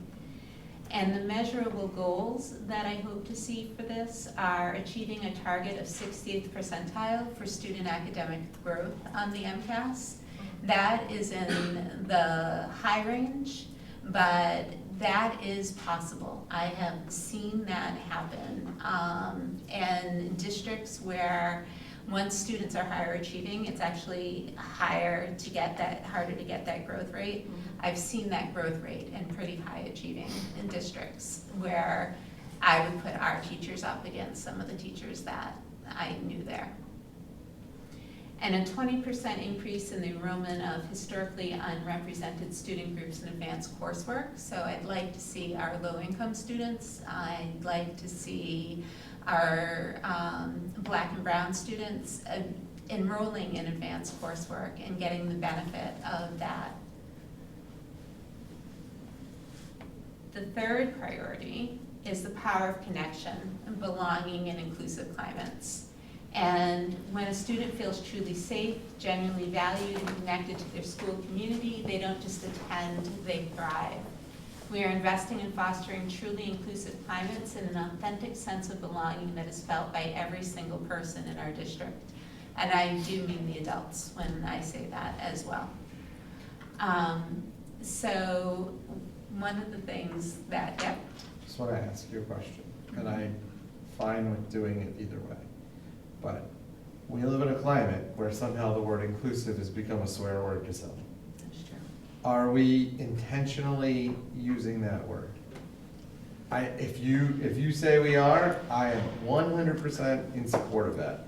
But I want to make sure that it's not just a choice out of a lexicon of options, but instead an intentional. It was an intentional choice. There we go. It's aligns with what I believe in. Me too. So where we'll invest is one of the things that we don't have right now is an anti-bullying program that runs K through 12. We have Second Step and we have social emotional curriculums, but neither of those adequately addresses the idea of anti-bullying. And from my survey results that I saw and that I read very carefully, bullying and bullying response is still a concern for students. And even if it doesn't rise to the level of bullying, it feels to students as if they are being bullied. And so how are we helping them be effective bystanders, helping them and be good advocates for themselves? The state gives a survey called the Vocal Survey that measures student satisfaction with their schools and student sense of belonging. That survey, however, is given at the end of the MCAS test, where you can imagine how students are feeling. There is a better survey instrument out there that I would like to consider us investing in, and that is the Panorama Survey, where you can compare your data for your school and across the district. You can compare it with national averages. It's really a great suite of tools to be able to use. And so that's something that or something like it is something that I'd like to see us be able to invest in. And then a lower cost option is expansion of community outreach programs, parent engagement workshops, and culturally responsive materials that reflect our student body. Again, culturally responsive materials was a deliberate choice here so that every student that comes to Lunenburg can see themselves somewhere in our community and represented, whether it's in our library collections or our classroom collections, whether it's with guest speakers that we have come in, but we want every student to be able to see themselves. Can I? I really think that parent engagement is key to the anti-bullying as well. Yes. For a number of reasons. I think that it's easier to talk to your own kid about bullying when you know the kids, when you know, and we are a small community. And I know Tony's been going on about the strengths of a small community, and I think that's one of the strengths is when there are issues between students, sometimes it's easier. We've already worked to foster some kind of relationship within the communities and build those bonds. So I'm happy that that's mentioned there as well under inclusion. And then I want to achieve an average student rating of the 70th percentile on whatever we end up doing for a climate and belonging survey. And then our fourth and final investment is supporting the best, investing in joyful educators. Our teachers and staff obviously are the true engine of our schools. They are our greatest asset. That came through loud and clear in my entry plan, in my entry report. And to ensure truly joyful teaching and learning, we must prioritize supporting, retaining, and empowering our incredible team with the resources and development that they deserve. And we have to bring stability into the budget process, which is what I was trying to do by being so specific here with this, so that we're not losing teachers because they're afraid in December that their position is going to go away. We need to be transparent, but we also don't need to cry that the sky is falling until much later if it actually is falling. I'd much rather focus on what we can do than what we can't do, and we can do a lot of things. Can I ask you a question about this? One of the things that we learned in the contract process when we did research on comps through DESE was that we have a real problem with compensation. We do. And that is obviously the most expensive item in our budget, is the most expensive item in the town's budget, but we are going to struggle to keep people if they could go someplace else and make 20% more with the same level of education. We will, however, there is this phenomenon, I call it Lunenburg loyalty, Yeah. where our teachers love to be here. They just want to feel secure in their job. They love the community, they love their students, they love the families, and that's evidenced by teachers that have been here for so long. But you're right, our compensation package for our teachers is not strong, and for our paras is even worse. And that's the reason we can't fill our para positions right now, is the compensation package. We've had many paras tell us that and turn down our positions because of that. they haven't had a chance to have that Lunenburg loyalty yet. But we can build that in our teachers by making this, or continue to make it a really attractive place where their voices are heard. And that, I think, Tony, we heard this in our listening sessions. I think you heard it when you were looking for your new superintendent, that our teachers want to be heard and they want to know that their voices are valued. And I just sent out another survey for them to see how I'm doing with communication and visibility after my first couple of months. And the responses have been really positive for the most part. But what we're doing is there's a new section of my weekly newsletter that I do to teachers called You Said We Did. And it's basically what I heard from the survey, the quote I heard from the survey, and what we're changing about our practice because of that quote. Or because of that feedback that we received, which is really exciting to be able to do. I want to maintain a teacher and instructional staff retention rate of 90% or higher. It was 80.2% last year. That's really low. That's terrible. Is that including the layoff? Yes. Okay, that's depressing. Oh, but we laid off a bunch. I was, That's that's, That's 1/5. that's of our one staff. out of every 5 That's staff so members low. left Yes. last year. Mhm. And our staff members, I think that's a lot of our strength comes from the team we have right now and all the long tenured teachers. Like there's some resignations on there that have Mhm. thrown me for a loop because those were very valued team members. What did it used to be? Historic? I don't know the historics on Okay. that, Laura. I think that's way higher than it usually is. That seems incredible. I can get those for you. That seems like a lot of turnover. Liz. Ms. Peterson, in your experience, is that rate of turnover higher than normal? Absolutely. Okay. So, just projecting out, and I know what the Joy Board meeting is gonna ask you. We have labor peace now, we have contracts for all but one union. Those contracts can only go for 3 years pursuant to Mass state law. So like, are we budgeting, like next year's budget won't have an impact, but the year after, we'll start to see those. And then the year after that, for sure we'll have budget impacts related to collective bargaining. Are we anticipating that, and how are we going to sell that to the town? Chris is building that into his budget forecast. 29 projections. Okay. And then these I don't have to read to you, but there's some operational budget principles, the how.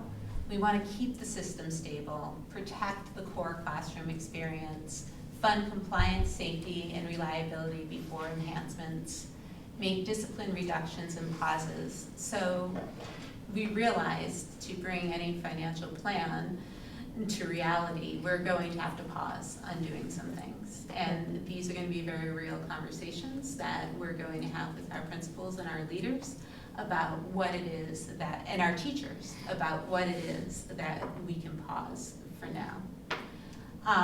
Use one-time funds only for one-time needs. So if it's something that isn't one of our entitlement grants, which even those right now, with what's happening on the federal level, I'm forecasting it being 15% lower next year, just to be safe, that any funds that we get that are for one time, that we know are for one time, we only use those for one-time costs. Maximize our external revenue and offsets, so fully claimed circuit breaker, align grant spending to core priorities, so align all of those grants to core priorities, and strengthen our governance of revolving accounts. We as a committee and as a district need to get a handle on those revolving accounts. Plan for known risks and contingencies, and communicate with radical clarity. And again, these words were chosen specifically. I want us to publish a clear budget book, not a million slides, but a budget book that's clear and concise, that has a fund, pause, plan list for every major request, and provides predictable updates. You said, we did. and monthly variance snapshots and school level summaries. And then part 3 of this, you'll see how I grounded this in my entry report. Part 4 is an investment rubric and accountability. So we can't necessarily, I do have a friend that's looking for a specific formula that calculates academic return on investment for me. But I'm not statistically or mathematically smart enough to do that, so I fall back on a rubric. And so the rubric is 4 questions. Is it mandated or safety critical? Is it student facing and instruction critical? Is it recurring or one time? What is the measurable impact on students? 5 questions. What will we stop doing to fund it? And the student-facing and instructional critical part, there's a sub-question under there that I think is really powerful. Will students notice the difference if this is funded or not funded? I think that is a really powerful sub-question there. And then there's a scoring framework to develop what our high priorities, middle priorities, and low priorities are. And this is an exercise that we'll do with the principals, and we'll also do it with the teachers. Part of our budget schedule, if you'd like to look at our budget schedule, and mid-November, we are having community town halls with each staff at each school.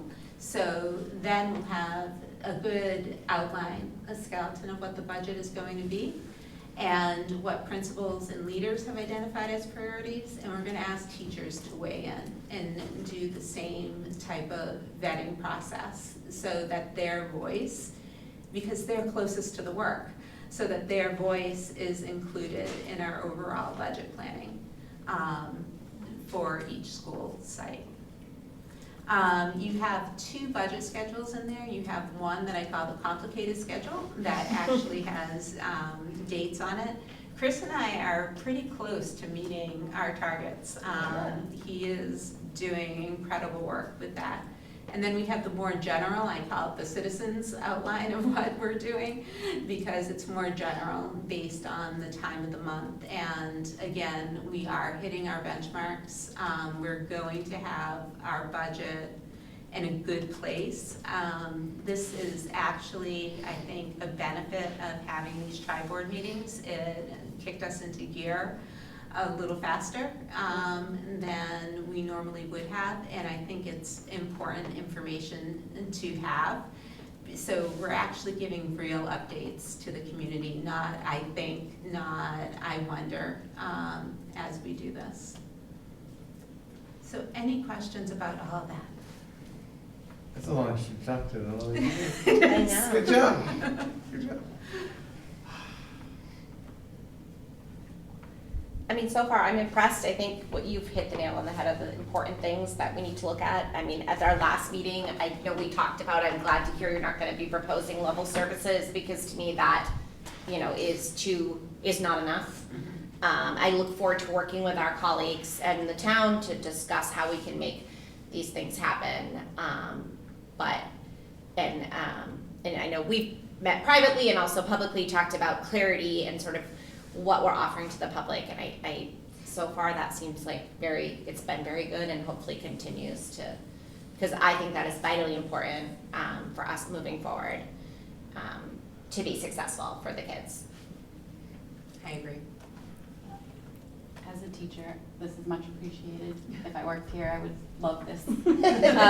Well, Emma. And as a parent of 2 children, one with a disability, I much appreciate it as well. And as a school committee member, it's appreciated also. So from 3 different perspectives. Thank you, Emily. I can't believe how on target we are with the budget timeline. Hey, knock on wood. Thank you. And I'm sure. Chris's hard work. Yes. Yeah, this is ambitious. I appreciate that your goals are ambitious. Yes, me too. And even if we don't meet them, I appreciate the ambition. I appreciate the ambition. I appreciate not playing it safe and having achievable, but stretch goals. Well, we haven't even talked about my goals yet. Oh, I know those two, yeah. But Those this are is, still to come. But the budget goals. The budget goals. yeah, the budget goals, I mean, I think. I do think it's a great sign that so many people replied to your survey, and hopefully that will continue, because I hope that means that the public is engaged as well, because we do need them engaged, parents and stuff. Yeah, it was really interesting about how many didn't want to come to an event to meet me, Yeah. but they were willing to offer their opinions this way, and it Yeah. just goes to show how busy people are, right? Yeah. They'll sit down and take a survey, and they just don't have time to go out. They're shuttling the kids from here and there, and it's hard.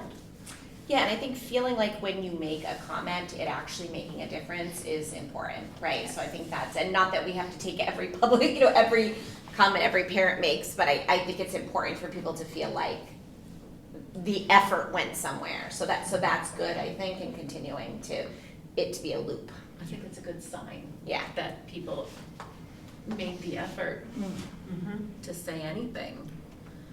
And People have been so welcoming. When I pop up in different places, this town is just wonderful, and I can't say it enough. I feel like I've come home. Yay. I feel like I have come home. Well, I'm glad to hear that. I'm really impressed about the way in which if we were at like a big fancy business, the synergy between your entry report and the budget goals. One thing that I'm really thinking about is like, are we seeing echoes of the juvenile and childish behavior of adults in the media filtering into our schools? And how do we resist that while at the same time empowering people to feel like this is a true marketplace of ideas? That they can be themselves, they can represent their ideas, they can have ideas that people may not like, and they can express those ideas in a way that is responsible and civil, and yet not make them the target of recriminations or something to that effect. I mean, the town is really small, and it's unusually, close to 50-50 for a state like Massachusetts. We were the only state that voted, or every town in the entire state voted for a Democrat. And so, it's strange that we have a town in that state that is as clearly bipartisan as we are. And what I'm hopeful for is that part of the idea of inclusion includes people with different ideas. It's not just like, I'm Catholic and you're Jewish, or I'm, Muslim, and that there's like a multi-axis system of diversity. You could have racial diversity, you could have religious diversity, you could have diversity of ideas. And I want to make sure that we have like real and actionable ways to make that happen here. And it seems like your budget does that. I am, on a side note, I am not convinced of the effectiveness of the current anti-bullying materials. The state that I practice law in went through this huge upheaval around bullying a couple of years ago because of a very bad thing that happened in Concord High School. And the materials that have been put in place since then are pretty crappy. I mean, like, they're not really, there's no way to measure if they were successful. There's no data on their impact. They are incredibly expensive for school districts. And I think that, talking to kids who have been in trouble with those policies, or kids who are been targeted by bullies, the kids kind of think of it as a joke. And so I'm interested to see the options that you bring to the table in regards to anti-bullying measures and anti-bullying education. Because the stuff that I've seen in my professional career is terrible.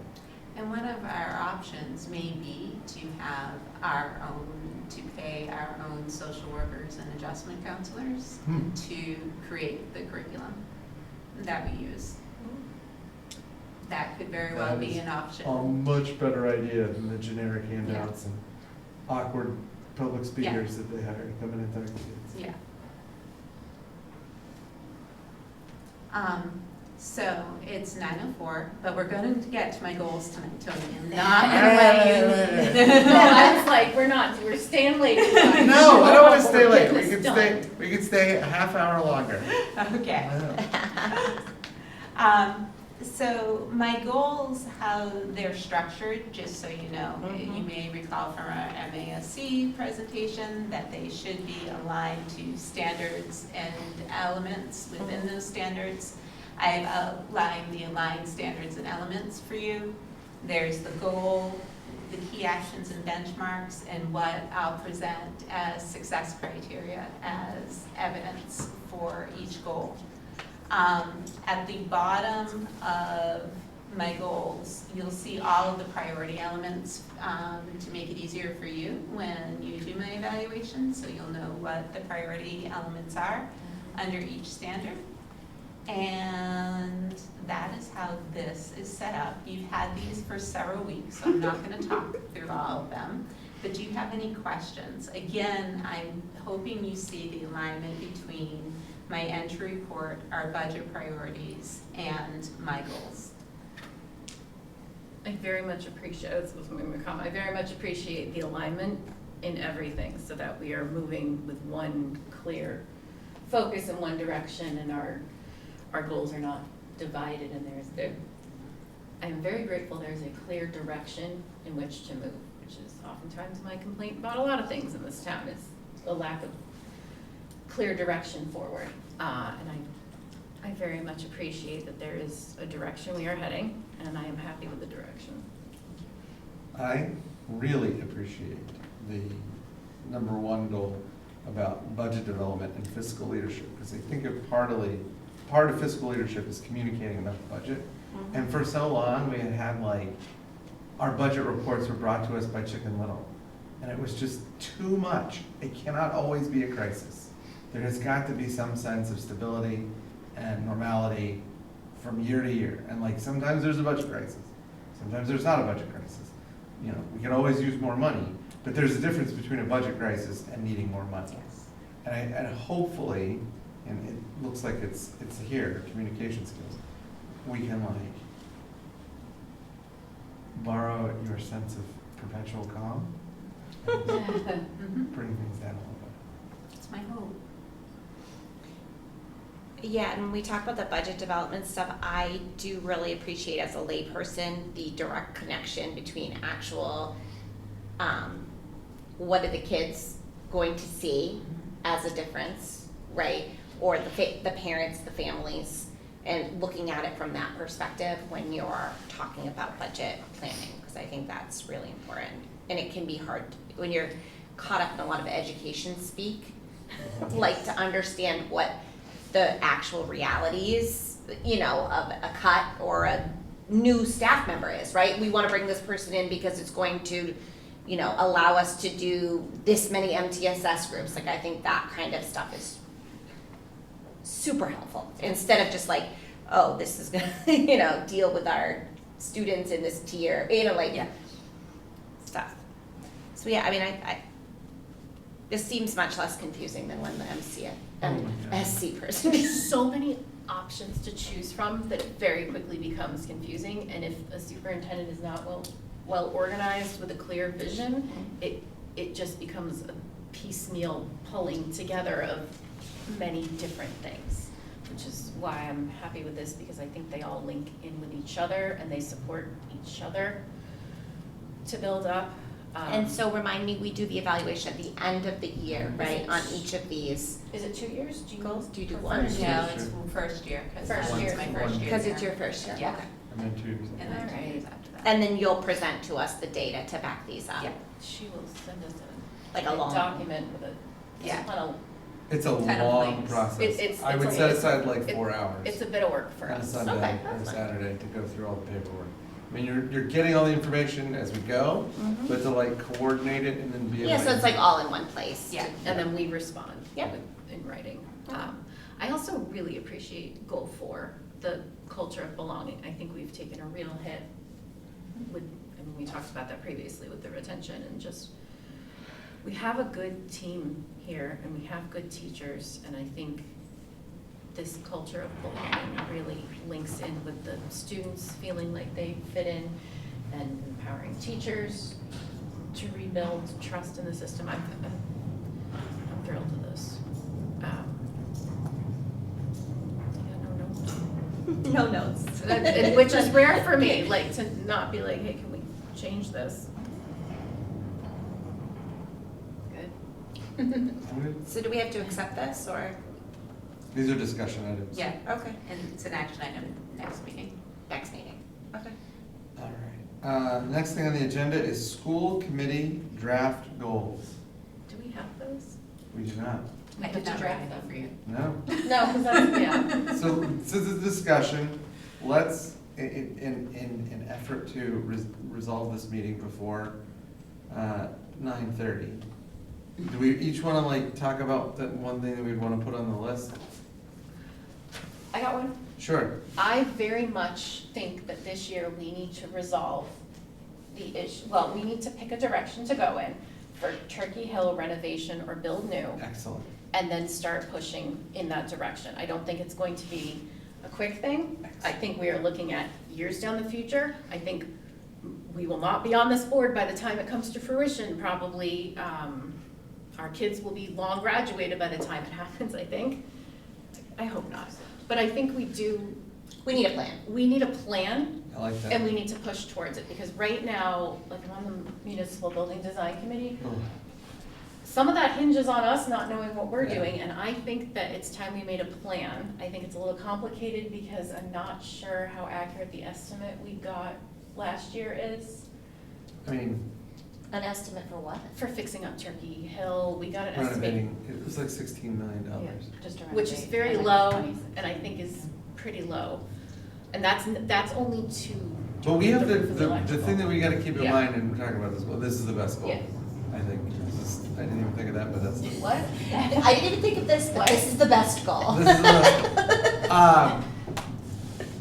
It is clear from FinCom that we have room for, under debt exclusions, Yes. to do something. Yeah. And so, we need it, Yeah. and we have the money to do it, so we should fill in the middle part about what we're doing. Well, there's issues, I mean, where do the students go, how long Yeah, does it there's- take? Sure, There's, like, sure, our- sure. But but still- still- Yeah. And it's so, but I don't wanna talk about it now, like, I don't think we should get into a discussion No, about but this, Turkey Hill, but this I is why I think think this should be our number we one. need to talk about Turkey Hill, and I wanna talk about the other buildings too, and come up with a longer term plan, because it's important to remind people that the primary school is in fact 25 years old.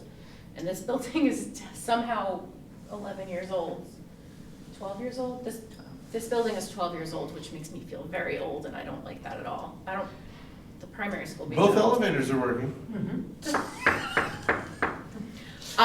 So, but I think we need to talk about Turkey Hill as one individual item, and then I think we need a capital plan, and I think the track, or we'll see what happens with Sure. the track, but I think we need to roll that into it, and I think we need, This To is multiple goals. I thought you Yes. needed a lot Let's of Let's say one goal per person. it Otherwise turns it could be into here two, forever. but I think we definitely need to deal with the Turkey Hill issue, and then just pick a direction and go with it. around All and right. pick one.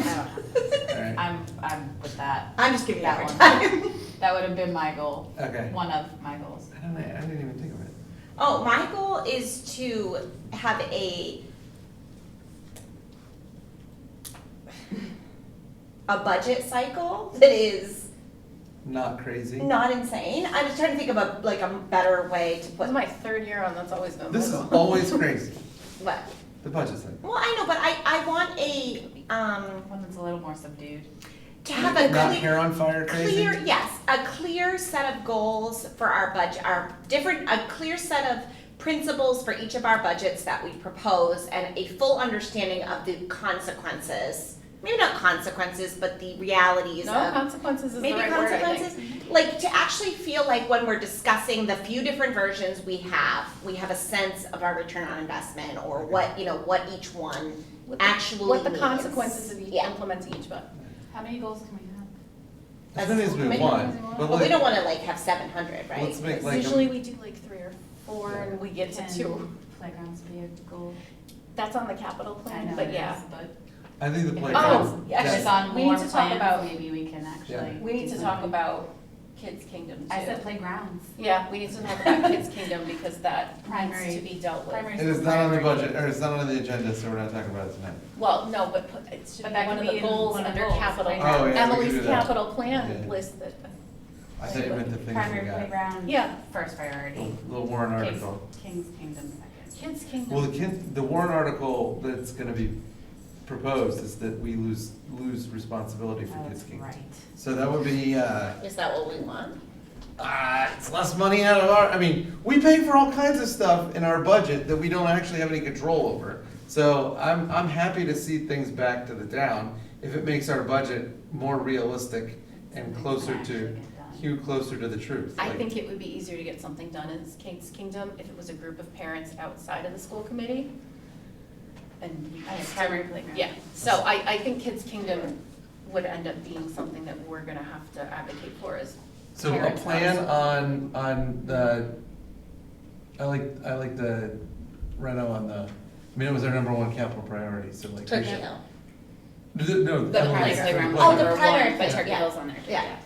And it's a renovation of the primary school playground to No, be it- accessible? It would be a new I playground. think It would- needs to be. I think it would have to be And an overhaul. it's tied into the driveway. We're also asking at the same time for a driveway study, because if the driveway needs to move where the playground is, or if the playground can be located somewhere better, or where it would be better. Preferably not in the playground.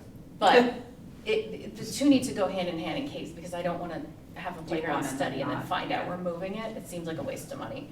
But I think there's Sounds like a plan. might be ways we can utilize that space a little better. But we don't have an inclusive playground in town. Anywhere. And the primary playground is especially not inclusive. It's huge. Yeah, no, I 100% agree. Okay, and I like it's- that goal, it's that's a good shame. one. So the playground, Turkey Hill, we gotta figure out a direction for Turkey Hill. Clear budget presentations. And I'm a little then, disappointed you guys won't get the 199 page nested No, thank you. budget. Oh. Not interested. it's on. It was an experience. Oh. So I said this last year, I said this the year before. It has never been adopted as a goal. I am not anticipating it be adopted as a goal this year either. However, one thing that I would like to propose as a goal is that the school committee develop and I talked to Dr. Fortuna about this, look into ways of developing reasoned-based decision-making when it comes to budget priorities, such as some kind of summative metric that would allow us to compare the impact of budget decisions on student achievement. So like, for example, last year at the end of the budget cycle, we were faced with the dilemma of, do we approve a gym teacher for Mr. Santry or touch-view screens for Mrs. Squire? And in the end, we kind of just were like, well, like it really stunk, we took a lot of stuff away, so like, let's do it this way. And like, that's an okay way of making a decision, but if we had like a real, actual number where I say, like, if we allocate this money to Tim, the predicted student achievement increase across the board is X, versus if we allocate this money to Carla, the predicted increase in student achievement across the board is Y, and we can figure out which one is greater, or even better, which one has a bigger bang for its buck. And I feel like we are constantly in these, and this is one of the reasons why the budget process sucks, is because we have no way of making meaningful distinctions when that is the scenario. And invariably, that is the scenario. Every year that we have done the budget, we have been in this position where one person asks for X, one person asks for Y, and we try to figure out which one is better. And we don't really have any principled way of doing it. And so if we are going to function as a reasoned-based committee, perhaps we should figure out a way to, have reasons for doing things. How would we accumulate that data though? I have If no it was idea. something that we didn't have yet? So we have just using the touch Yeah, screen yeah, as yeah, an that's a good example. We have 2 touch screens. That's not gonna give us enough data to know if we should give the whole school system. Well, the touch touch screens are screen. getting, That's just an example, They're because you happening. brought it up. yeah. You know what I mean? But like, how can we weigh, where's the data gonna come from if we haven't had that situation? Oh, I don't yet? know. You I are mean, I don't- so optimistic in people's ability to quantify things like student achievement, and I totally get what you're asking for. It's just hard to Just get don't that. think those are numbers on a that we graph can somewhere. I get. know, but like when, Can I just say, I just don't think we should hold ourselves to a higher standard than other boards in town have to be held to. here's the thing, I want Because to it's win. hard, I'd like to. I Because- want well, to no, win because the if- the but- budget stuff, I wanna get what we are asking for, I But- want to win. And if the way we win is to convince people that we are doing so because it is a reasoned, principled position to take, I feel like that puts us in a better place. I agree, but I feel like you're I know. asking people to find numbers where there might not be He any. really wants to quantify. I just don't know I just how think we you'd be a could millionaire if you could do create that. this system for other school committees. Oh, okay, so like here's You the. know what I mean? Like, I think also this is think just we something rely that on doesn't doctors- We exist. rely on our experts to But tell like- us those things, and Yeah, I we can't. have to trust the. So are you scientists. saying maybe a I haven't rubric? this year. Maybe you She want a proposed rubric that I- she would have to fill out for, that Dr. Fortuna would have to, like, the school committee, like, she gave us 5 questions she asks when she makes a budget question. We should be asking Something like ourselves. that. Like, is there 2 or 3 questions you think as a committee we should commit to always asking when we're making a budget? Like, how many students So, has this I want a student number. start? I don't think but I'm you not- understand what I'm saying, I'm right? not- Like, we could always ask, I think it kind of goes along with what we've already talked about tonight, like how is this going to make a difference for students in a positive or negative way? Right. That would be question number 1. Yeah. That should be question number 1, because that's the goals of Dr. Fortuna and us, Yeah, right? yeah. It's all about the students. Yeah. And then how will this impact staff or teachers, or Yeah. whatever the 2 things we're weighing out, if it's between teachers and materials, how will that affect? Yeah. That might be a good place to start. I don't know that you're gonna get the numbers. I you're get looking that you for. want numbers, cause like, I get it, like, we've had this conversation, this is like our 3rd year doing it. Yeah. I get that you want, I want numbers too, it would be much easier if we could just rank everything. yeah, but student achievement means a lot of different things to a lot of different. But it's just not But, okay, something, like, we could let's just- quantify it, there'd be a company let's just quantifying talk it, about we'd be this. paying the money. There is an answer. Okay, find it. And the answer is this: every single admissions department at every single major college has an algorithm that they use to apply to student grades and test scores, and then they take into account the school they came from. And invariably, that algorithm produces good students for that school. They get the numbers, and they use the numbers to guide admissions, and the admissions results are really, really good.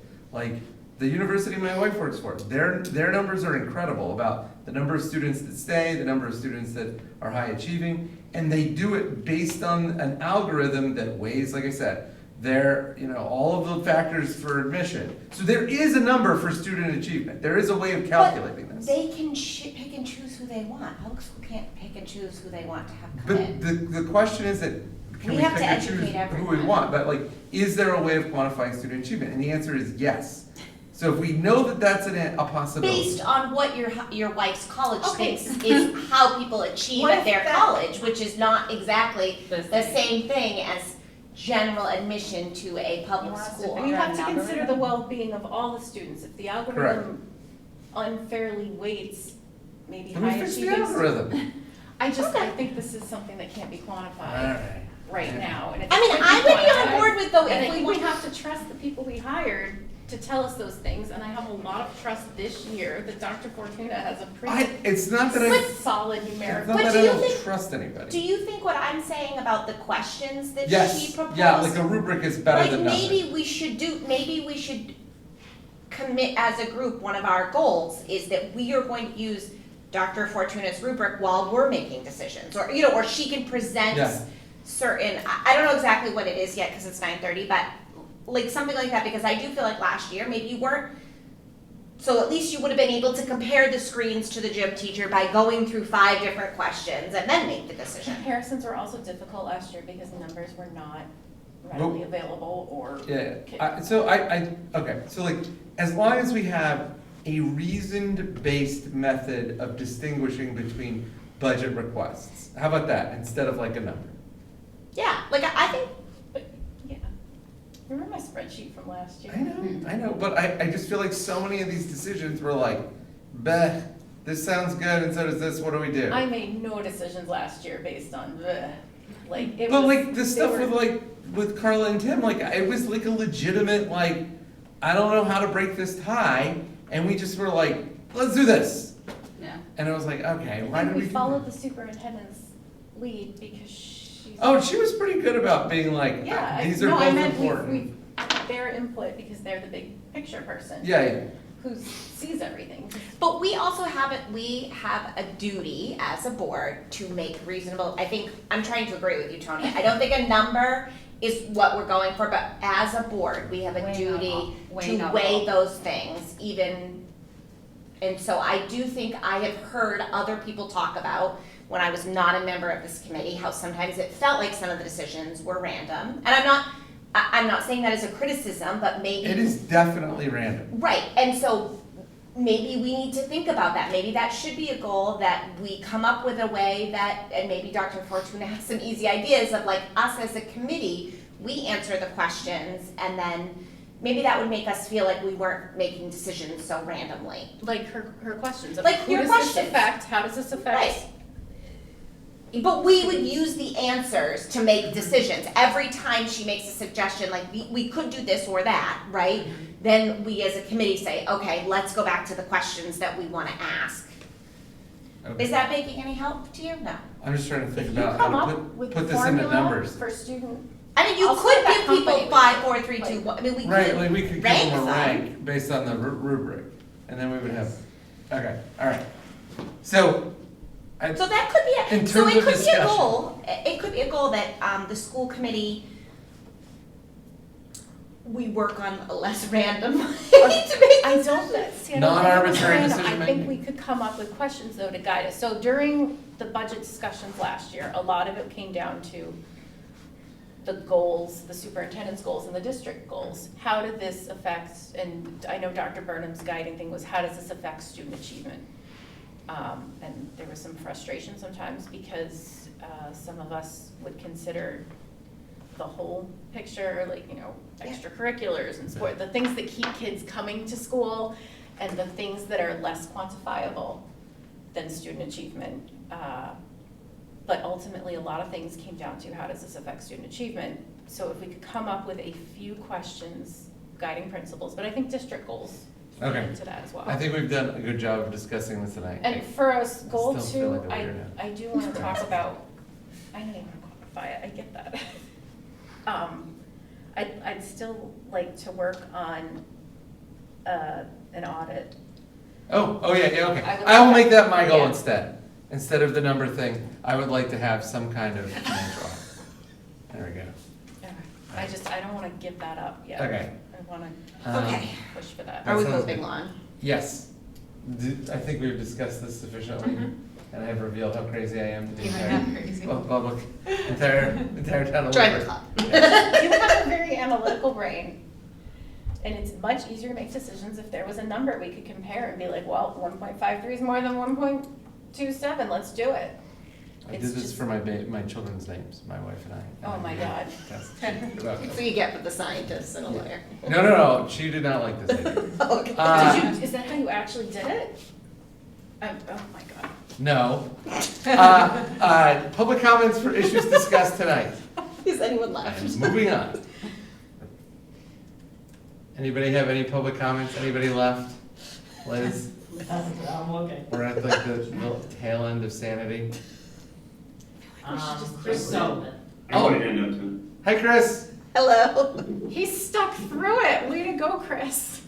I did abandon for a few minutes to pick up Callan and Clip, but otherwise I was here. Good for you. Chris, did you get my email? Sorry, what's that? I sent you an email after we took our vote. No, I didn't see it after but there was audio issues, so that guy, Chris Sullivan, went away down the street. There were, I did text somebody else on the meeting to make sure I understood the vote correctly, because the audio was going in and out on Zoom. And I couldn't even, you did spare me from making a public comment earlier, although I couldn't hear you when you asked for public comment earlier. But that saves some breath, so I appreciate that. One, Tony, your idea of a kind of generating numbers here in terms of how to grade budgetary issues and so forth. When Lunenburg has an endowment of millions of dollars, I'm sure we can attain that. Exactly. Colleges and universities work there because of the endowments that they. Yeah, we'll go get a stat guy from a baseball team. I did want to, individually as a parent of a 5-year soccer player at Lunenburg High School, and on behalf of the soccer boosters, I did want to thank you all for reconsidering the vote you took a couple weeks ago regarding soccer uniforms. I know there's going to be plenty of excited student athletes who still have a bunch of games left this season. There's still 7 games, just regular season alone. There's still 7 games each for these teams. And then we're getting to playoffs and that kind of deal. So I really appreciate you reconsidering that. And again, unfortunate how it all came to be. What I would say to that is, I know this is an issue that kind of came up in August. Initially, I would encourage you at any moment I could, the angst that I know Tony and your reply to me when I wrote the other day, and Dr. Fortuna, you as well. The angst you had kind of stress around this issue, I would say hopefully maybe it can be resolved if you reach out to the groups that are involved or could be impacted. Bounce ideas off of us, reach out, talk with us, and I think more transparency, more communication earlier on would alleviate some of that perhaps. I realize it's a challenging issue you guys had to deal with, but I would definitely encourage you with any future issues like this to reach out and discuss with potentially impacted groups so that there's a more of a dialogue and kind of have that conversation. Regarding the uniform replacement cycle, great idea to certainly have a document. I think it's just kind of been verbal for a lot of years. I believe soccer is actually the last team on that cycle, perhaps. Not 100% of that, but I believe that might be the last team. I would encourage you to take it a step further, and maybe students that are working with the AD on like STEP programs and so forth can take inventory of uniforms as they return, condition of uniforms as they return, give them really a good once over, so you know what you're looking at year in and year out. Because I do think it's in theory it's a great idea, but wear and tear on various teams of uniforms is going to change that schedule a little bit. Football, obviously, there's a lot of impact. Track and field, those uniforms are used for 2 or 3 seasons, a year. Soccer, there's, tearing of shirts and pulling up jerseys and that sort of deal. I know some of the soccer uniforms aren't, the kits aren't even complete. They're missing shorts and things of that nature for some kids. So I would encourage you to even take it a step further beyond just kind of establishing that schedule, but taking inventory as those all come in on an annual, on a season basis, and really understand what those uniforms look like, so you guys can continue to work together to kind of get that squared away. Lastly, just as an aside to Laura's comment of an inclusive playground, as a commissioner, I'll just make mention that we do have a plan for an inclusive playground at Marshall Park. It's tabled now, obviously, but it is something we're continuing to talk about, and it's certainly an important aspect for Lunenburg, because one does not exist, and that was one of the driving forces behind our plans at Marshall. So thanks again for reconsidering, and I know the kids are excited for the uniforms, and really appreciate your time and thought on that, and have a great evening. Thank you, Mr. Sullivan. Are there any other public comments? All right, no other public comments. I'm just gonna make a motion to table subcommittee reports for now. I think we've done enough talking. Okay, it's been like a month. Yeah. So move, I'll second it. All in favor? Aye. All right. And then topics for future discussion, given that we only had discussion items tonight, I think we know what we need to talk about. Wait, I do want to talk about, there are 2 things coming up on state funding for schools.